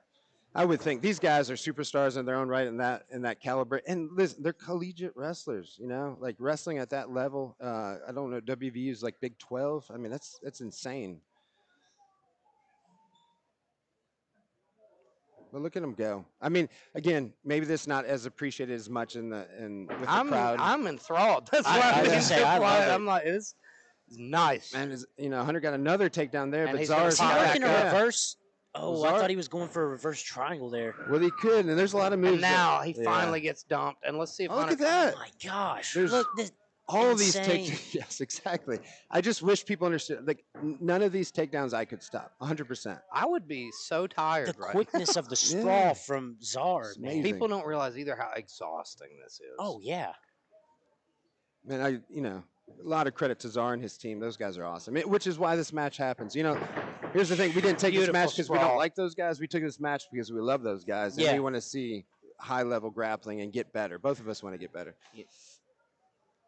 It's very interesting. Like I said, I've never seen Czar grapple before. I've just seen him in MMA and boxing. Yeah. And What an I had a athlete. feeling he would be such a technical guy, but beautiful This wrestling. is great matchup here. Yeah. I'm amazed at these guys. Look at that. Look at that sprawl, and it's with the quickness every time. And Hunter's a guy who's been tapping black belts left Yes, and right. 100%. So it just shows how good Czar Parrish is. And that's the thing to think about too. You know, Hunter and I talked about this the other day, and he's been on the mat since he's like 4, since a little kid, right? And that's the thing. Grappling is grappling. Whether you're wrestling, whatever you're doing. If you're on the mat, you've got that mat time, and that's the point. Is look how they're not tired. Yeah. Right. They're still going just as quickly as they did. I in the have beginning. a feeling these guys could do this all day. Yeah, for and, sure. And for that matter, what like Hunter he was going to do another match, right? And Czar probably would do another match too. That's insane. Now that one's good. Yeah. Oh, look at this defense from Czar. Look at my gosh. Amazing. Look at this. Yeah. Such That high level grappling. exchange, man. Beautiful. Good luck taking either of these guys down. One of in these MMA. guys is going to catch something on a transition, right? A Now Kimura. Hunter's finally found This, himself in I was a gonna good say, spot. this is a decent If spot he to be in. Can he keep Czar here though? That's the big thing because Czar's just been popping back up. Here he Oh, comes. look. He's giving him space too. Yeah. And Czar's going for the leg. Yeah. He might have made a mistake here. Uh-oh. He made a mistake. Look. Trade him. A heel hook from Hunter. Trade him. Here it is. 2 heel hooks going. Hunter's has got the deeper one, but it's an outside heel hook, which are hard to finish. Czar abandoned his. And here comes Czar. You need to really switch that to the other side of his body and They're go for an in inside heel hook. 50-50 now. Exactly. Which is a huge stalemate position. There's I a lot. hate 50-50 so bad. Tough to deal with. I will unless you're really also high mention level. I wouldn't be surprised if I saw either one of these competitors just let their ankle pop. Now Czar works his way to the top. That was excellent work by Czar Parrish. Sure was. He's trying to pass now, stuffing that leg, and he And does. did, but now he's back into wrestling position. And here comes Hunter back to his feet, I would assume. You notice when these guys are so good at wrestling, they don't really worry about that guillotine, do they? No. You know, not like the average guy. Look at that, another Well, shot. they shoot correctly. When you Yeah. shoot and you're looking where you're supposed to be, it's very hard When to your get that head guillotine. lands where it's supposed What to happened? be. What happened? It's over. What happened? Oh my God. Hunter caught him, but I don't know with what. Let's take a look at this replay and see. They call it a draw. I think it went to a draw. Oh yeah, But that it was can't. time limit. It's supposed to be 10 minutes. Yeah, so- we're missing 4 minutes of this action. Butch Hiles is going to freak out. For both these men, Hunter Jones and Czar Parrish.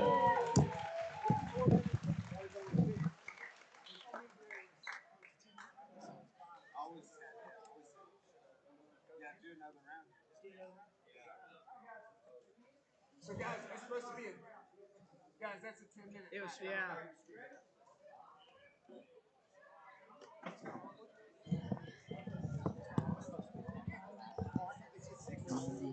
It's always been 10. Yeah, I told them to switch it. They have always said 6. None of them are 6. He told me he said he did 6 because 10 was too long last time. That's my bad. I told the rest of them 6. We're hijacking this event. Me and Butch are hijacking it. We're doing 4 more minutes. I mean, are you okay with that? Yeah. Okay. I didn't do it because nobody was. I was like, Hey, kick his ass. We're back to action here, ladies and gentlemen. This was supposed to be a 10-minute match. Some rules got switched up in the back and miscommunication. Yeah, this was supposed to be a 10-minute match. And so now we're going to have a round 2 with That's 4 the minutes. fun part with jiu-jitsu. The commission's not involved. Let's just go 4 more minutes. Why not? Everybody's confused, but it's okay. We're back. It's fine. We're good. And now It's all Hunter's. I mean, I still think it's going to go to a draw. This is what I thought would happen anyway. They're nullifying each other, right?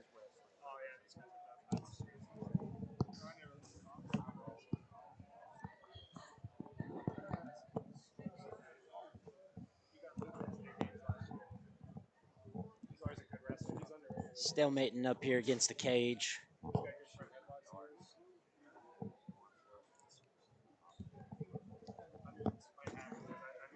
So would you say Czar has the advantage here, Butch, where he's got him up against the cage?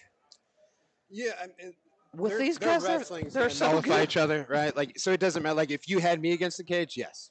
But if you got those two, like, man, they can do things that I've never heard Look at that. of, right? Right. Oh, Czar hunted for that Darce for But a like, second. even here in this position, like I wouldn't be able to finish that. But look, either one of them can do this stuff. I mean, their knowledge of wrestling is amazing. I almost wish we were scoring points on this Yeah. one. Oh, look at this. Look at this.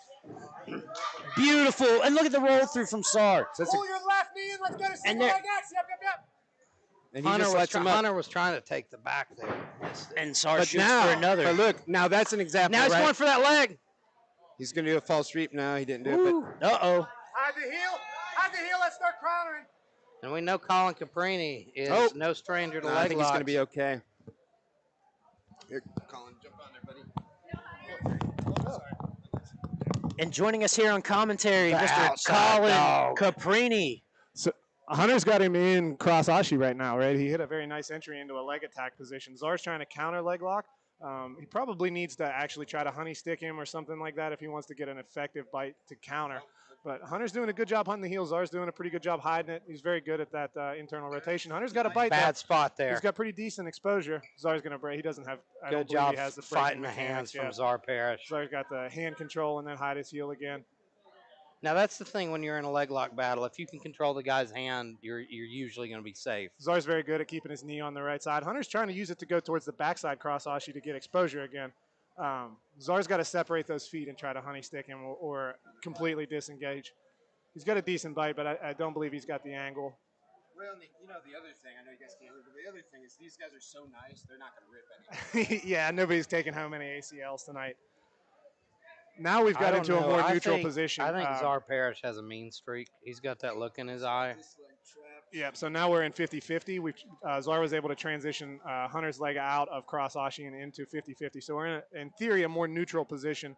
Czar's kind of more in that 80-20 territory where he's off on one side. He hasn't been able to free his knee line yet, but he's trying to break. He's trying to disentangle Hunter's legs and start to get Hunt for exposure of his own, and they completely separate. Now we're back to wrestling again. I'll give Butch the headset back because this is not my area of expertise. Dude, you're absolutely killing it. Like I'm telling you, after having a war like that, commentating this well, I'm a little bit jealous. So Hunter's getting in deep on some of those singles. Czar's doing a good job wrapping over the top, keeping his shoulders, chest over top of the shoulders. We lost time, so I don't think so. They put four. They put Oh, four no, on it. they did. That was 4. They put 4 That on was it. 4 time. Yeah. So this ended how we thought it ended, right? Well, that was crazy. That was absolutely beautiful display of technical jiu-jitsu, technical wrestling. You go talk to him. That's a draw. I guess with no winner, I won't talk to either of these fellas. I don't know. They'll be all right.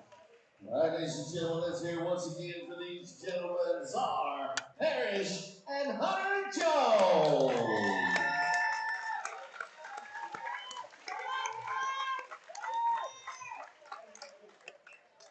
And now, back to the action. Everybody want to head out to that concession stand. The Diamond Gypsy softball team, a local travel softball team, 100% profit of the money this season earned in the concession stand goes to the Diamond Gypsy softball team. Help them take care of their tournament fees. Help them take care of those uniforms. Head on out there and get you something in that concession stand.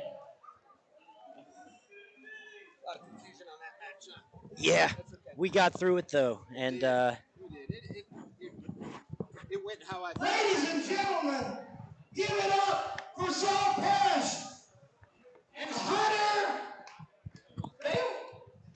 Jones. I'm sorry I didn't have too much. Ladies and gentlemen, that was one of the most technical and Beautiful displays of grappling we've ever seen at New Line Cagefighting. You guys put on a wrestling clinic. Neither one of them gained any ground. I'll start with you, Hunter. Talk us through it. I mean, he's a great wrestler, great young combat athlete. I knew it was going to be a tough match, and I feel like we both got a lot better. Thank you, Ground Zero. Thank you, Czar. Thank you to my coaches, my teammates, my friends, and JT, I know you're watching. I love you. I think Gotta talk to Mr. Czar Parrish as well. My friend, talk me through that one. You came up against such a game opponent. Hunter's been going around collecting black belts like scalps. Both of you guys are purple belts. I definitely think that you're probably the 2 best purple belts in the state. My God, what a display. Talk me through it. It was a great match. Really good opponent. Really wanted to prove myself against a great wrestler, so that was an awesome way to do it. So tell me, guys, like, how do you have that kind of wrestling? It's crazy. Like, nobody gave any ground. Your takedown defense, I've never seen anything like it. Were there any moments there you thought, oh, he's got me? Yeah, a couple. I mean, I was on the waist, just trying to get back up, and he was on there. So tell me, what were your favorite moments from the match? Every exchange we had was dynamite. I enjoyed every bit of it. The cage work was a great asset. Not used to training like that, so that was really fun for both of us. Ladies and gentlemen, give it up for two of the most dangerous grapplers in the state.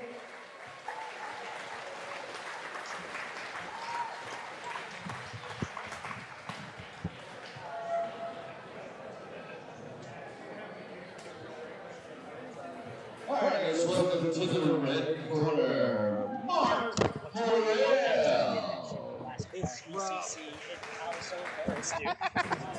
Hunter, Yeah, I did that at the last event that I was in the ring for, it's so I so feel funny.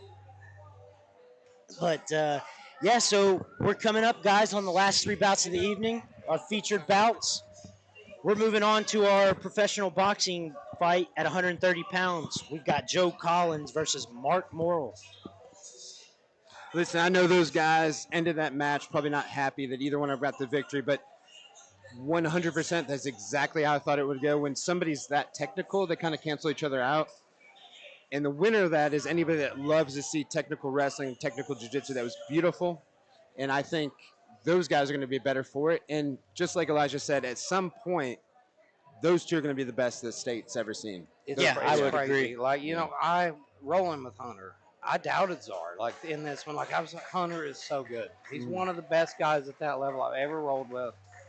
And I thought, I don't know how Czar's going to deal with him. It just shows how damn good Czar is as well. He was amazing. Those both of their reversals on takedowns were amazing. Both of their reversals or ability to get out of leg locks was amazing. You know, hey, listen, man, I love those guys. Colin, great. That gym's great. Let's move on. Now, what an outfit we have for Mark Morrell. Florida, huh? He is 0-3 as a pro, but man, that's another one of those things where you see guys are hungry. You know, now, from my research here, this is actually a rematch. These guys have fought before. In their last bout, I do believe they fought each other. So I wanted to say that when I first started fighting, I started with Golden Gloves boxing, kind of like what was that other guy's name? Zane? Yes. My coach told me this early on, and I've seen it with both of those guys. If you're not good, you should at least look good. Yeah. And Zane and Mark Morrell came out with the best shorts and the best get out. Yeah, absolutely. And both of them are 0-3. So if nothing else, they look the part. Yes. And you know what? And then that makes you feel better. That's a start. Yes, it's a start. Right? And here we see Joe Collins stepping into the cage, and he's like walking right toward him. I thought they were going to go at it right then. Slow down, Joe. Joe Collins is the guy everybody's talking about. He's a guy, he's originally from Boone County, but now he's training out of Lake City, Florida. But he's moved back to Boone County, I believe, and is training locally. Joe has been competing since he was a kid. USA boxing pedigree. Very sharp, very technical. And I've heard incredibly fast. So have you seen anybody fight out of Jaguar Boxing, out of his club before? I haven't. No, me neither. But look at his attitude. In his corner there, Scott Kuhn. And that's a man we're very familiar with. Absolutely. He's called a few fights with us. And Scott Kuhn's a great boxing coach. He really is. He is. Well, if it's anything to further talk up Mr. Collins, his last 3 fights, he's got 3 KOs all in the first round. So 3-0, all 3 KOs in the first. So we know he's going to come out aggressive. Yes. Right. Well, that's what Mark Morrell talked about in the interview last night after the weigh-ins. He said, I know now he's going to come straight after me. He said he's going to come straight ahead. He said, now I know a little bit better how to deal with it. You could tell, though, Morrell knew he's up against a tough opponent. They've seen each other before. And you're saying this is a rematch, Yes, right? it is. Interesting. I think they met at amateur. Interesting. Do we know how that went? Was it a knockout? Or? Joe Collins, I believe, KO in the him. first. Oh, was it at pro? Yeah. Okay. Their very last fight for both of them was against each other. It's immediate rematch.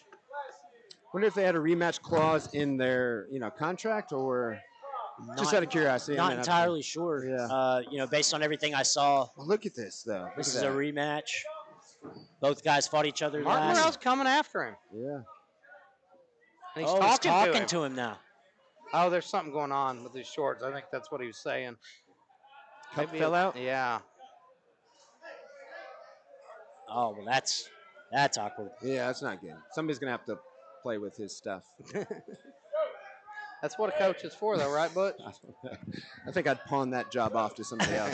Where's my assistant coach? Yeah. That's when you'd send Hunter out there. Yeah. Like, Hunter, I need you to darce this cup. I'm on it. I need to change that up.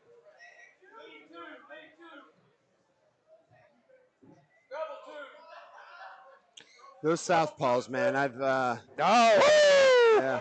Quick, fast, and heat. Quick right hand, and then he switches stances right after. Left uppercut barely misses. Oh man. And the He's hurt. quickness. That straight left. Yep, he's hurt. Joe just solid, man. I don't.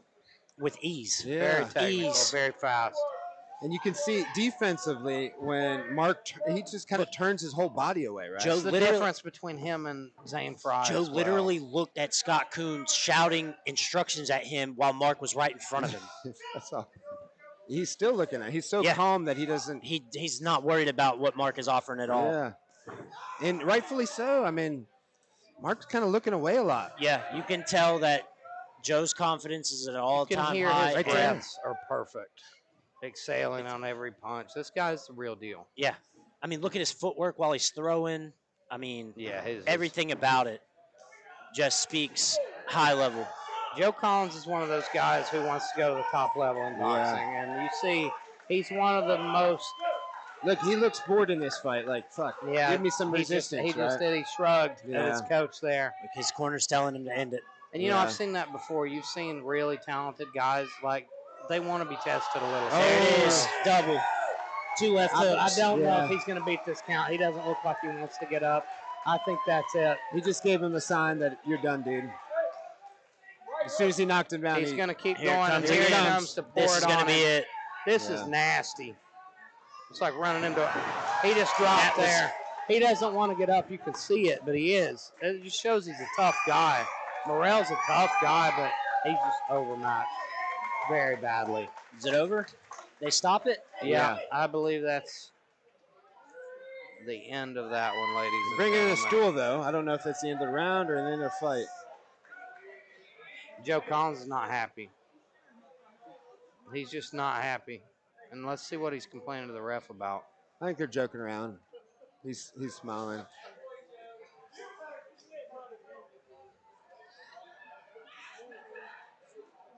I think that's fine. I don't know. Again, I don't know the history. Yeah. But, Yeah, he's mocking him a little there. yeah, I think Joe's a little upset that he didn't have a harder fight. I think that's definitely the case. We saw the same thing in Thorin Hensley's debut.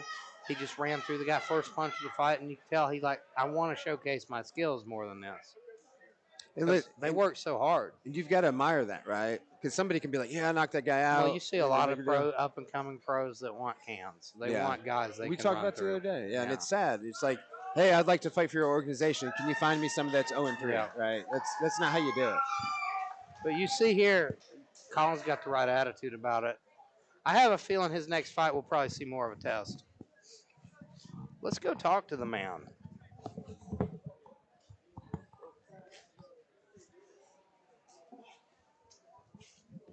Got really quiet around here, didn't it? Yeah, real quick.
battle you wanted it to be, but my God, man, what a beautiful performance.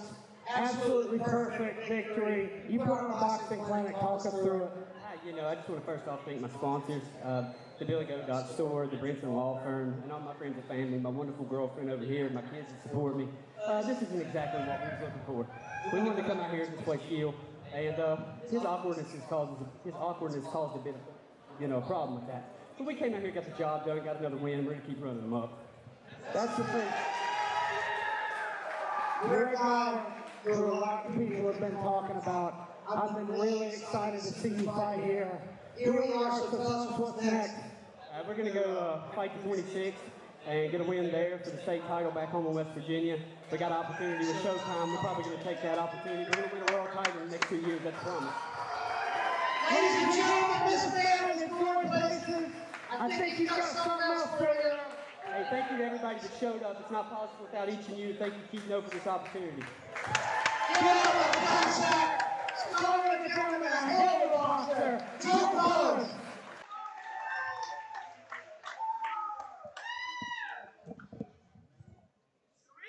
All right, let's welcome to the blue corner, Sheldon.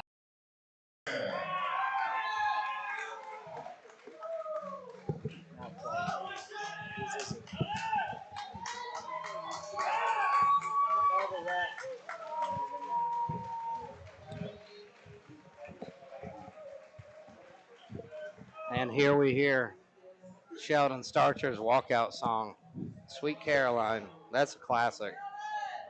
This is one of the But you bouts gotta that wonder, is this crowd going to join in and sing it?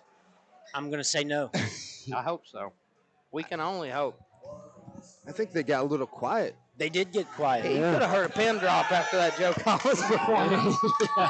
And it was a good fight. It's just like they lost interest or something. I think they were in awe. This, guys, is a rematch, right? No, not a rematch. This is the championship, right? Yes, sir. And big uphill battle for Sheldon Starcher. A lot of people see him as the underdog here. And that's because Chase Thomas, the Fireball Kid, has looked nothing but flawless so far. Yes. He's fighting out of Ryoma, and those guys always bring it. Yeah. We're talking Rob Mernick, Logan Shuck, all those guys. Brent Walter, the coach there, excellent black belt and great coach. And I asked Sheldon what he thought, you know, after watching Chance and them fight the last time. He said he's going to throw less kicks this time, and he's working on his BJJ. But, however, he did know that Chase didn't really go to the ground last time because he can dictate where the fight goes. He's that good. That's the thing. Chase is such a talented wrestler. If he wants to strike, it's going to be a tough thing taking him down. Absolutely. I think Sheldon, though, will probably be looking to strike in this one because we saw him in that last fight get a really sneaky high kick finish. Absolutely, yeah. Sheldon's crafty. Sheldon could surprise a lot of people here. Well, and they knew, from talking to him, they knew the game plan. They know that Chase has a good overhand right. They're fully aware. So he said he's got a plan for that. So we're going to see what happens, man. The Fireball Kid steps into the ring. And this is a guy I'm really high on Chase Thomas. I feel like he's got an incredible amount of talent for somebody just getting started in this sport. David Fournette laying it on the line with the ref, telling him, you better get it together. Can't leave mouth guards laying It was around. like It's dangerous. Joe Rogan versus the Ice Mill. Is for the 145-pound Blue Line Cagefighting Championship. It's a mixed martial arts bout, 3 rounds, 3 minutes. First, fighting out of the blue corner. He comes in with a record of 1 win, 1 loss. He comes in fighting at 144 pounds, like out of Spencer. Chase Thomas looks like a caged pit bull right now. Those guys, look at Starcher as well. Staring at each other.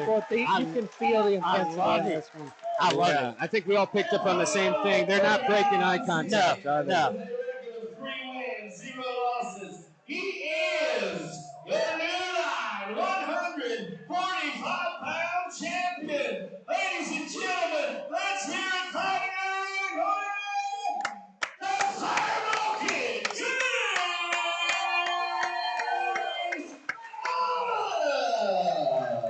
You know, it's easy for people to count Starcher out here, but it's the same exact scenario as Chase Thomas's last fight. He fought a guy a lot of people thought it's a little bit too tough of a test for him this early. And he passed with flying colors, so we're going to see here. Both of them out of the gate. Starcher's very long and much taller. Oh! And he hurt him there. That was a nice, solid left. The length is giving Chase a little bit of trouble out of the gate here. Chase, good, hard right hand. Chase Thomas has big power in his hands. And he will stand. He will just march you down and stand and trade with you. Oh, look at that high Nice kick. high There's kick. the- Oh, nice overhand right from the Fireball Kid. Man, they are going at it. Round it. Yes, Starcher is he's come out looking great. Look at that. It's great. Is heat so Chase far, Thomas, I have noticed that he takes a little bit of time to find his range because he's very strong. Oh, the head kick. He's And here we finding go. range with And this head kick. That hand is low on Chase Thomas. He's able to sneak that high kick right by it. Chase is already thinking about wrestling. Oh my gosh, look at those takedown defense. Oh, another high kick. This is Sheldon Starcher seizing his moment right now. Yes, absolutely. This has been the best minute I've Here seen we go, Sheldon though. ever fight. Chase Now gets Chase it has got it where up he against wants the it now. cage. Yes. We're going to start to see him work the wrestling, but you can see Look at that. He's going to Sheldon have to Starcher's working change that that cross level. face. He's too high, but he's winning the head battle right now. Yes. You can see him doing some wrist battling here. The way that Chase is built here, he's just made for this clinch Yes. right here. Yes. I expect Chase to change levels at any moment, start trying to wrap up those legs. And as you can drag see, he's him to the working mat. it around the back. He's Beautiful got job. Starcher's hand Nice trapped. gift wrap from Chase Thomas, and now he's punishing him here in the clinch. Up top, he's got that arm is trapped And between here comes the cage and his that body. takedown. And the take. Oh, nice takedown. Beautiful defense. dunk. And But Starcher stays on his feet. Nice Still Starcher. up. There it is. He beautiful drags job. him down get and back up, right back Starcher. up. Fence grab there from Starcher, though. And now Chase gets him down. And he's taking the back. Sinking the both hooks in. Here comes the And here hooks. comes the ground and pound. Oh, now got put that himself in a position worse out. position. Yeah. Beautiful job riding He's that got position. 1 minute to go. And now Chase is It's going gonna to be a look hard to minute. ground and pound. He's not quite doing the right things here. Starcher's but he's trying to surviving. cover up. Oh, He's big just shot. going to throw some shots from the top. And those shots aren't. And He's Chase not is landing just- very hard. He needs No, to but he's escape. He staying doesn't busy. need to worry about hitting him. He needs to get out of here. Yes, he needs to buck. Buck is put his Buck and roll right His now. hips He's so are- low. His hips are dead right now. Yes, he needs Starcher needs to plant his feet and buck like crazy. How many is he going to take, Ref? That's it. You can tell Starcher just didn't spend a lot of time and bottom out. He didn't know what to do from there. His hips were dead. Beautiful job. Had a good stoppage. He definitely could have survived that. It was a quick stoppage from the ref, but, you know, he was in a bad spot. Yeah. You can see And, the and I agree. disappointment there. If I'm watching the replay, if I'm the ref, Starcher didn't do a lot. He's moving, though. He's still trying to fight. I think you got to give a guy some time. Especially at the power that those shots are landing from. That's just basically he's making contact, right? I think they can let that go a little bit longer. However, it's not that controversial, right? When you're getting landed, not doing the right things, that's what you He gotta was look in out a for. bad spot, but he had less Absolutely. than a minute to go. I think as the ref, you got to let him work a little bit. I agree. Let's go talk to the Fireball Kid. And here's the thing. I think we all agree. Starcher had his moments, right? Until they got in the clinch. He looked beautiful. And the fight went how I thought it would go when it hit the ground, meaning, yes, he got mount. But listen, man, it weren't that off. Ladies and gentlemen, give it up for a very dangerous man, the Fireball Kid, Chase Thomas. Come on! Now, my friend, absolutely dominant performance yet again. Sheldon came out looking really game, though. He landed some hard shots, bumped us through it. Yeah, man, he got me chasing a little bit. He did a good job using his reach. Took me about a minute or so to figure out how to get in on him. But once I got him against the cage, I did my thing. And the belt's coming back to the mean streets of Lexington, Maryland. So, once you landed that takedown here, did you feel like, now I've got him? Yeah. As soon as we got against the cage, I did what I do. So tell me, champ, what's next? I don't know. I hear you and Keith Noe talking about some big things on the Facebook Live. Me and my coaches are ready. I think there's a guy, I think he goes by the Sniper. I'm ready. The Sniper. Who might that be? I think he might be your 135-pound champ. Ladies and gentlemen, we got an interesting matchup in the work. Champ versus champ. Oh, and one more thing. Hold this.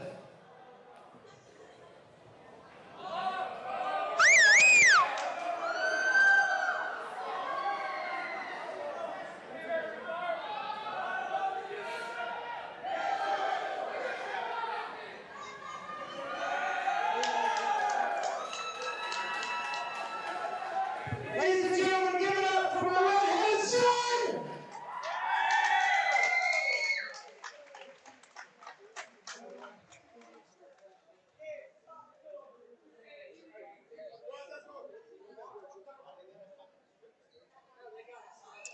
Well, Butch, that leaves us one left. All right, let's welcome to the blue corner, William Meyer. We move on to our professional MMA main event of the evening, which will see William Myers compete against the BKFC veteran, Mikey Fournier.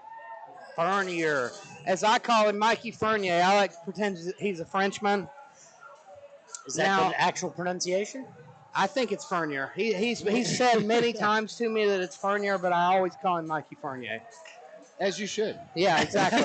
It's what I want it to be. Throw some class on it. Yeah. Now here comes Billy Badass, one of the better nicknames in MMA. Walk into the cage with his fiance there, and you see Delano Reynolds, his team there from Toledo. You know, they're guys, they don't have the tools a lot of gyms have. They don't have the facilities. They're always working. They're always training. They love the sport, and they always show up. That's one thing about William Myers. He's had a lot of damn tough opponents, and he always shows up. He always comes to fight. You can't overlook him. No, listen, man, you cannot teach the things that these guys got, that they're going to show up, they're going to fight, they're going to give it their all. If they can take that and add some skill to it, man, they can go a long way. And that's why we're here. And, you know, a lot of people don't know this. We've seen Mikey Fournier, like I say, the last fight, Bare Knuckle FC. We've seen him boxing a lot before that. This guy's got 12 pro MMA fights. Wow. And, you know, I've heard people talk about him. Back in the day, they said nobody wanted to strike with Mikey Fournier. Really? They said, he told me, he's like, I quit MMA. He's like, I'm tired of running into all those Ohio wrestlers. And that's exactly true. We dealt with that before too, man. Those guys are crazy. And here he comes. And he's got his band, his friends playing live music for him on this walkout. It's got to be a cool moment. Yeah. Got the Heathen Clan in tow. And I got to be honest, his band is awesome. They're very I good. dig it. I like how we're saying it's his. He's got him on retainer. He owns that shit. They follow him around. You know, I told Mikey before this fight, I said, William Myers has requested that you wear a food-grade hairnet, but I don't see him wearing one. This fight almost probably got scrapped because of that. I see him say, he's like, my hair will be braided, man. Don't worry. Like, that's not enough.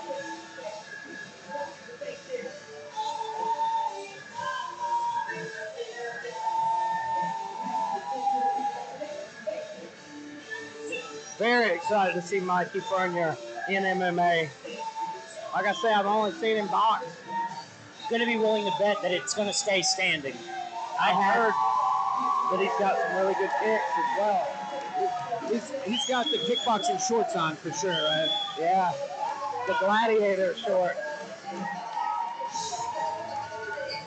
And you have to think the level of confidence he has, because his last fight was against an absolute killer. Zach Kalmus in BKFC is no joke. Mikey took everything that guy could throw at him. He got up a couple of times.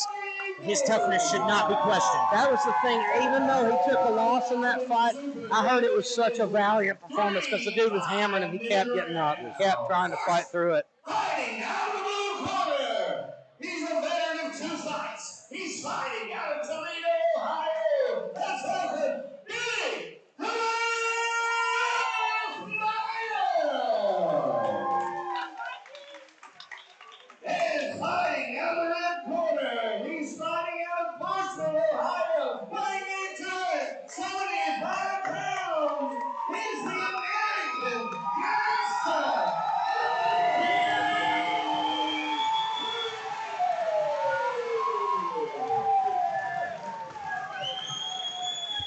I know looking at William Myers, I would not like that guy on top of me.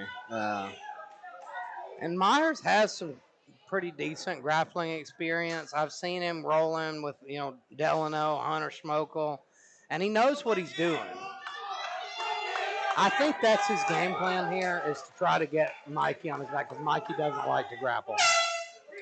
Let's see if he can get it there, man. That's the answer for all these fights, right? To get it where you need to be. Mikey looks so comfortable. Yeah, in he there. looks, he's checked asking. that kick beautifully. Yeah. That's another thing we haven't seen a ton tonight is a lot of good defensive checks, but we haven't seen a lot of leg kicks either. Oh, man. That's it. He's already got him hurt. And there, he's wrapping up the neck.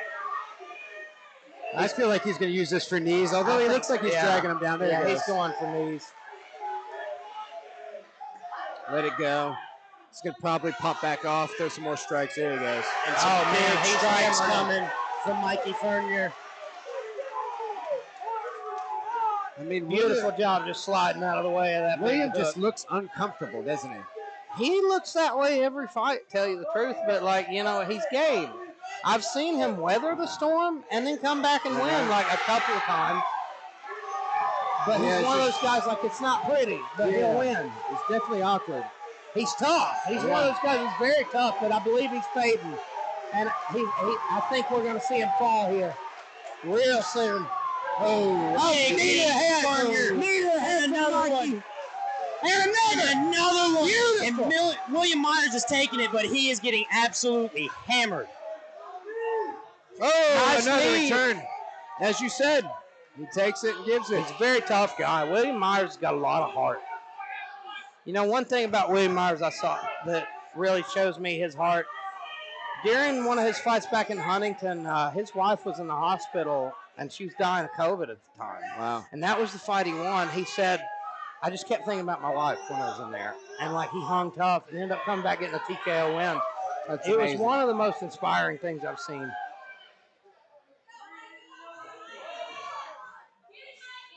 Jab. Seems like he doesn't quite know what to do. He's switching stance. I felt like he was intimidated a little bit by Fernier coming into this one. You could tell it, right? This was a grudge match. He wasn't going to take this fight. There was some kind of smack talk between both of them, and it kind of pissed William off, and that's why he put the fight together, yeah. But you can definitely see he's not comfortable.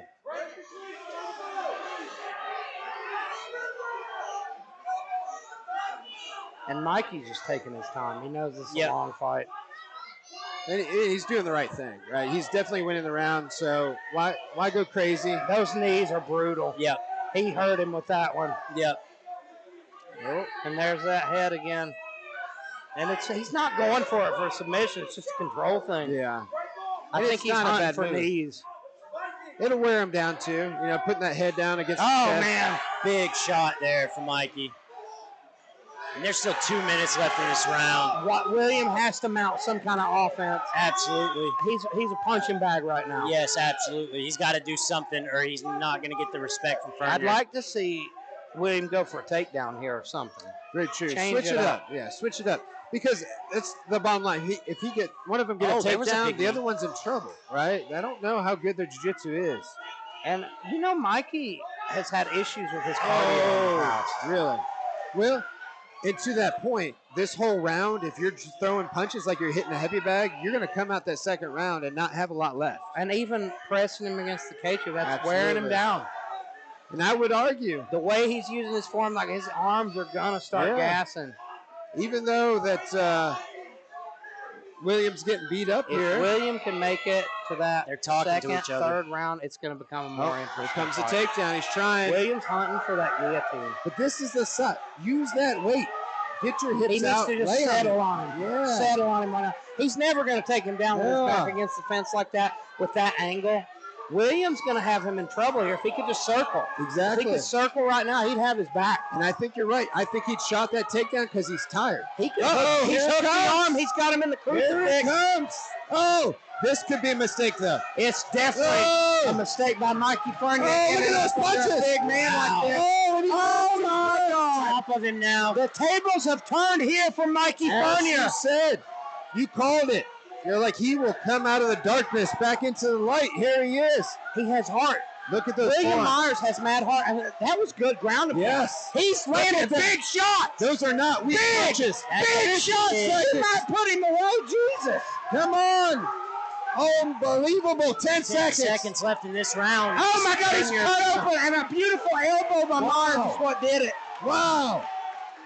All because He's he went going for for the Kimura on that left. Oh, man. How do we score that round? I think Myers stole it. I think, yeah. Oh, Myers almost went out the I door. think Myers stole that round. He did the most damage. Now, Man, Myers. what a big gas. Fournier is gassed. Mikey Fournier is gassed, ladies and gentlemen. Wow.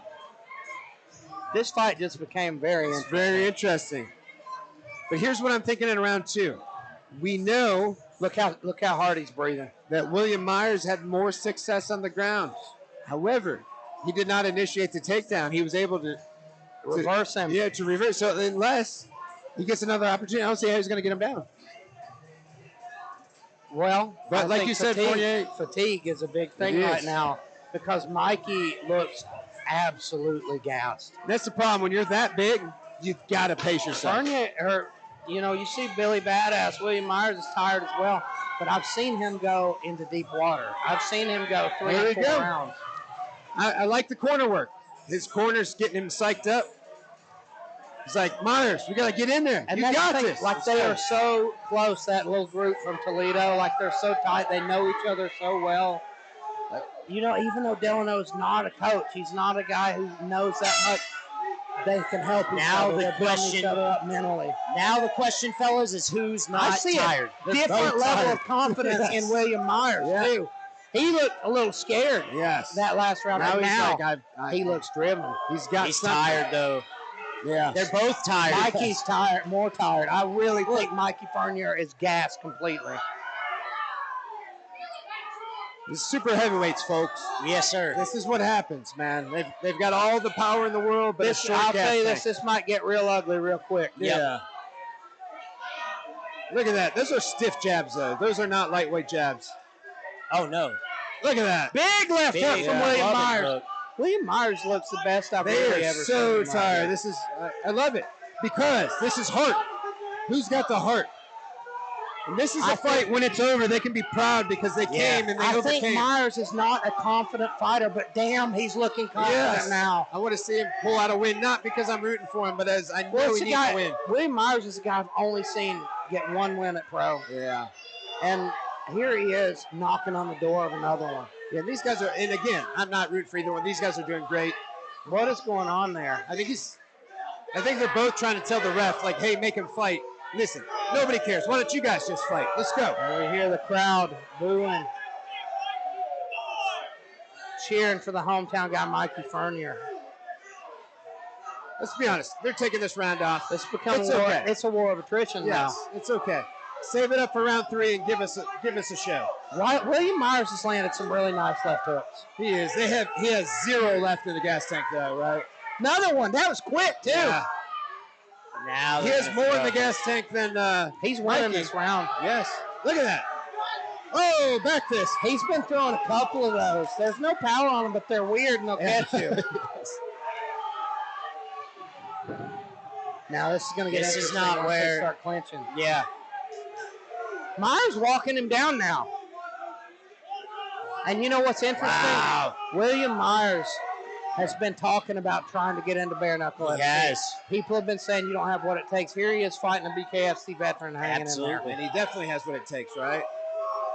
Listen, people do not boo. These are super heavyweights. Anything can happen. Oh! I think it's mainly there's a lot of Mikey Fournier fans in That's here. true. Look at And that. Williams turned the tide. Yeah. He's winning this fight. And I think mainly it's because of the gas tank of Mikey. That last round took a lot out of him. I don't know if they're going to have anything left for round 3. Look at Myers, that. Look at that. time. Somebody's going to quit.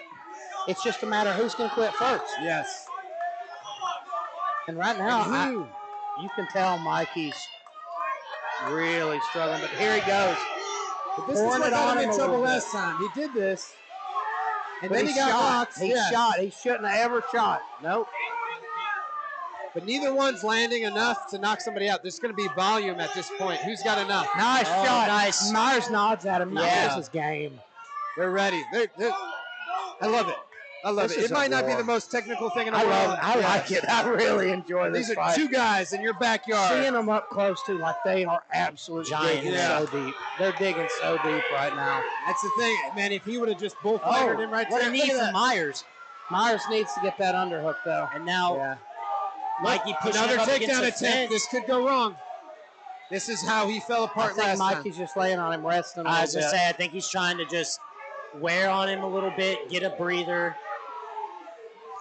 And Williams not offering much to get him off of him This either. has turned into a great matchup. Very even. Mikey's got matchup. good head placement right there. He switched it, but he had good head placement. As you said, they're resting here. Oh, it's just so wild. They have nothing left, but they're in there. I love it. They're not quitting. Man. Yeah. Oh, nice shot from Mikey Fournier. Look at the crowd. The And crowd's now in it. They recognize. The Yeah, tide you got watch now people- from Myers. but People they're are not- standing up all over this Yeah, room they right recognize, now. man. These are warriors. And I love seeing that because you see people booing this kind of fight Yes, sometimes. exactly. I agree. It It's takes a very educated These crowd. guys are digging as deep Look as at that anybody kick. has tonight. That backed him up. Look, he's breathing hard. He's backing up. He I can't would take love it. to see Myers go high. I Yes. think he could go high with that. The fact that they could look at that. Oh. 10 seconds. They made it through round 2. This one's a tough one to judge. Oh, big knee. Another good knee. Oh my God! He hit him in the head with that Yeah. last one. It was He's sick. fucked. Look at him. He's sucking. He is. This third round is gonna be crazy. Nobody's got anything left. It's gonna be about all heart. Who wants it the best? Who wants it more? This What a Brandon Goff is crazy, giving Mikey crazy- Fournier some terrible advice. He's telling him to take him down. He's telling him get into top No. position. Yeah. No, sir. Listen, I will agree. If you get him down, you're probably gonna But get that's it. a wrestler You're not over gonna there get it. telling him. Brandon Yes. Goff's a wrestler. He's like, Yes. why don't you just take him down? Yeah, it would be great if the guy wouldn't get back up, but I don't know if you can get him down. Myers, He is too tough. You know how hard it is to wrestle?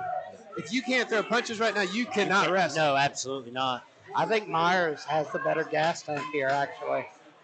I will tell you what, though, William Myers' corner, he's doing a great job motivating him, but he needs to, Delano. Thorne Hensley, same thing. He Yeah. is telling Mikey to dig deep. Don't you quit. You could see him there. yes. Hang in there, man. This could be your fight. Here we go. Who's got the most heart right now? Let's go, crowd.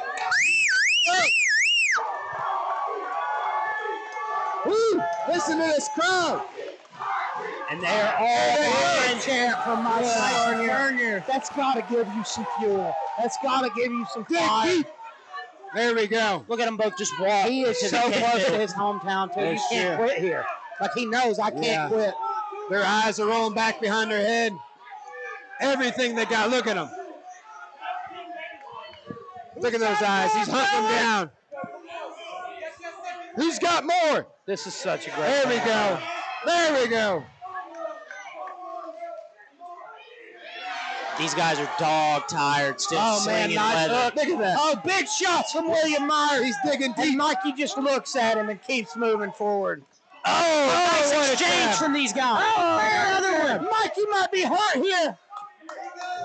And he keeps pressing forward. That's some toughness. Man, look at that. He's just leaning This against is the so cage. tough. Oh! He took that. Look at him go.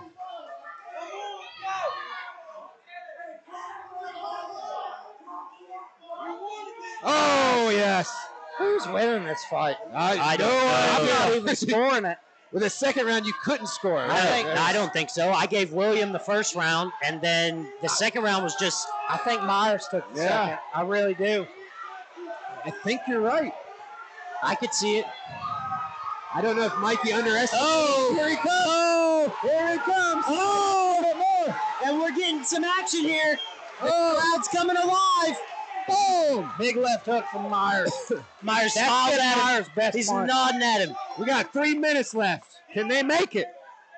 Nice 1-2 from Myers. These guys do not want to quit. Another left from Fernier.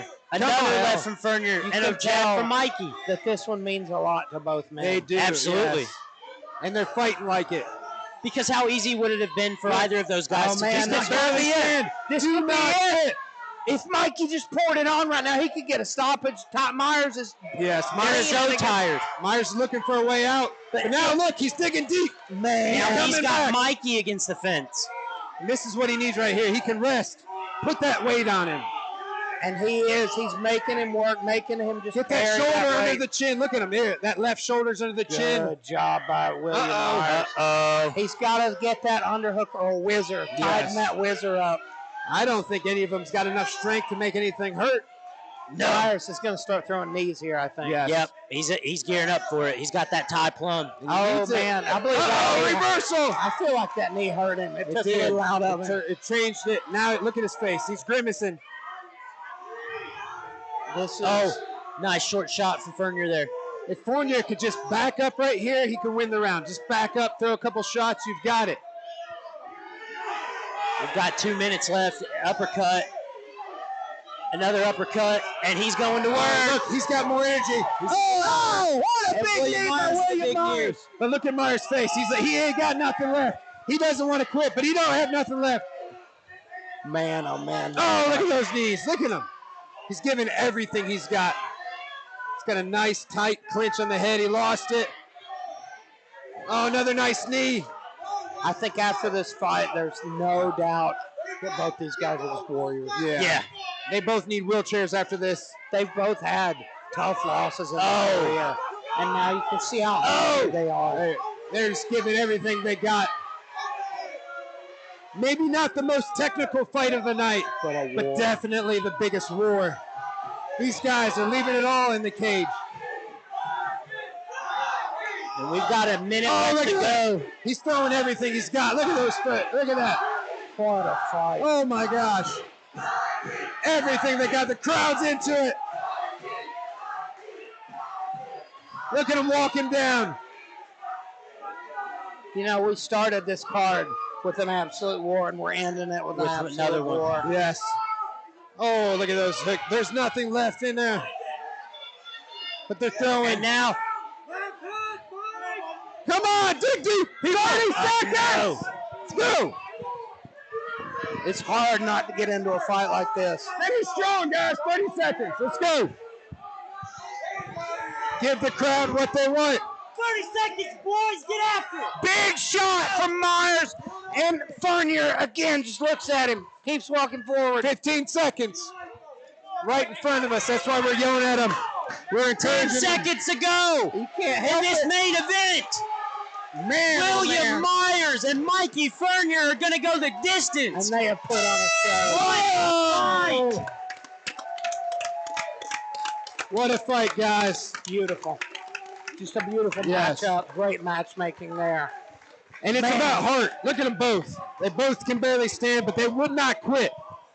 They would not quit. I think you'd have to drag these people out. Who won that fight? I think no William idea. Myers I'm won going that with fight. William Myers, but the crowd can change the judges' minds. Absolutely, and they were all behind Mikey And they here. were. And they You were. never know how this is going to go. I'm going to go in there and find out.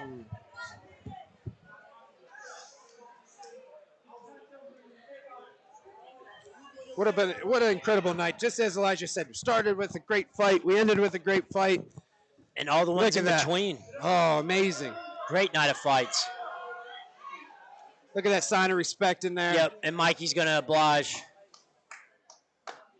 Yes, there we go. That's what it's all about. Sorry for the loud whistle in the mic, but I love a good show of sportsmanship like that.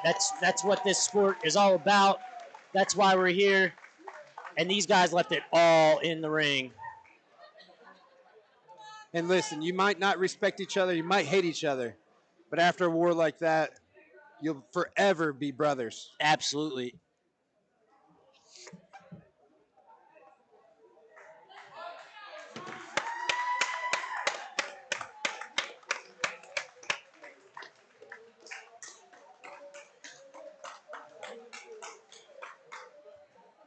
Man, I think we're all anxiously awaiting the announcement, the winner of this one.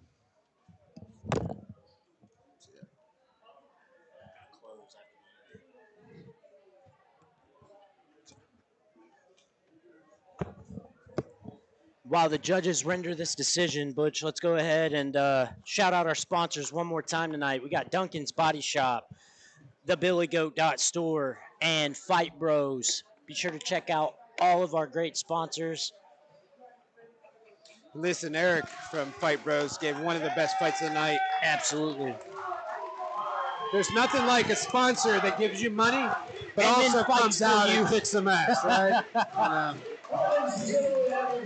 All right, this is going to be crazy. Listen to that crowd. Split. Every round. And that's weird to have a split. Uh-oh. Uh-oh. Judge 3 scores about 29-28. Winner by split decision.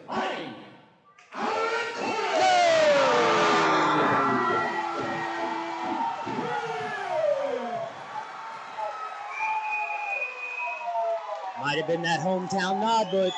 I believe so. And listen, man, we were just involved in the fight just as much as everybody. We'll have to go back and watch it, non-biased. But that was. I would definitely say round 1 was Myers. Like you say, I would say round 2 was. It could have been the swing round, in my opinion. And the problem is, you got one judge giving every round to Myers. Yeah. All right, ladies and gentlemen, there was such an absolute war. I'm going to talk to both these men. We'll start here. With your valiant loser, my friend William Myers. Buddy, I think despite losing this fight, this was your best performance I've seen. You had to dig so deep, both of you guys did. That was a dog fight. So tell me how you're feeling. Feel great. Like I say, everybody knows the truth. I know you felt like you did enough to win, but man, after a fight like that, you know, you've had a lot of tough losses, but I swear to God, man, that's not a loss. That was such a beautiful fight. You got nothing to hang your head about. You got anything left to say to the people? All I say is, next move, BKFC in September. You think we'll ever see you guys fight again? Oh, for sure. He's a BKFC fighter. We'll catch a rematch there. All right, ladies and gentlemen, give it up for William Myers. And now it's the man you've all been waiting to talk to. Mikey Fernier, hometown crowd here. What does it feel like, man, to fight in front of all these people who care about you and love you, and we're so excited to see you here? I wish I was in better shape. Dude, you had to dig so deep there. Both of you did. Talk me through it. Talk me through what you're feeling in a fight like that. I'm pissed it wasn't done in 2 minutes. I was looking at the ref. I was like, bro, you got to stop it. He ain't returning nothing. They let it keep going. Now I'm tired of shit. So I think the tide turned a little bit. You were absolutely looking dominant. And then you ended up on your back in that scramble in a bad spot. From then on, it became an absolute war. I know your cardio was a big factor there, but man, just tell me how you're feeling right now. That's the big thing. That's a big boy. That was a lot of man to sit on my chest. A lot of man. You know, I know you guys had some bad blood before this one. Do you feel like you gained some respect for William there? Because, dude, he hung in there in a tough fight. You guys both showed so much heart. I think we have respect for each other. We just didn't like each other as fighters, but we liked each other as men. So I think we cool. Ladies and gentlemen, give it up for the man himself, Mikey Fernier!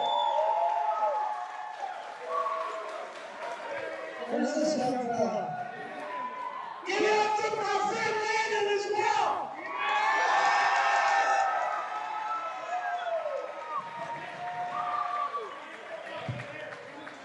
Well, Butch, what a hell of an event turned in here at the Boyd County Convention Center for NLC 16. I mean, man, nothing more can be said about this card. What an absolutely barn burner of a card. Yeah, and there's got to be something said about that great matchmaking. Look, these guys are trying to get better. They're out there doing their thing, right? We've got some guys that have a lot of experience, some guys that have none, equally matched. And you know what? The bottom line is, as long as you give it your everything, then everybody's happy. And that last fight, those guys, beautiful, could barely stand up. Absolutely. But they left it all in there. And they did. It, Blood, you know what? sweat, tears. And it does something to all of us, right? It makes us all think that there's something more that we can do in our lives. Absolutely. And thank you. Thank you for giving us that inspiration. Thank you for going out there and showing us what it's like to not give up and keep going. Don't have any idea how damn hard that was. Like, I've been there. That little voice in your head will tell you, just quit. You're tired. You're so tired, man. Give it up. They didn't. Nope. They didn't They listen hung to in that there. little voice, and that's what makes you a warrior, right How there. many people want to quit when they're just running a 5K? Yeah. You know, they do. I'll share. And that's without somebody punching you in the face. What I said to William Myers there, actually, when I walked up to him, I told him, you know, I've doubted you a lot, man. I've doubted him quite a few times. I doubted him in this fight. I said, I'll never doubt him again. Like, he proved to me that he's a warrior. He's got hang in there. Absolutely. such got the heart. heart. Got the heart. And I'll tell you what hurts me at the end, honestly, is that he didn't pull off that victory. Not that I think that Mikey didn't deserve it either. I scored it for William. I think did that too. if looking back on the fight, I really did score it for William.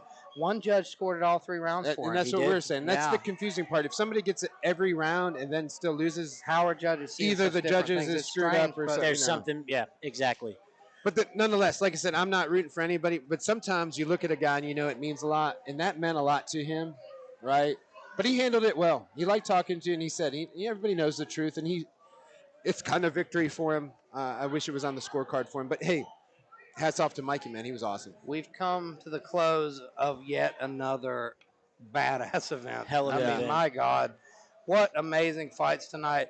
Like I said, we started off the card with an absolute war, ended it with a war. What more can you ask for? And hell of action-packed card in between. So one more time, guys, we're going to shout out our sponsors, Duncan's Body Shop, the BillyGoat.store, and Fight Bros. Check us out at fightbros.com Facebook.com/group/Fight Bros.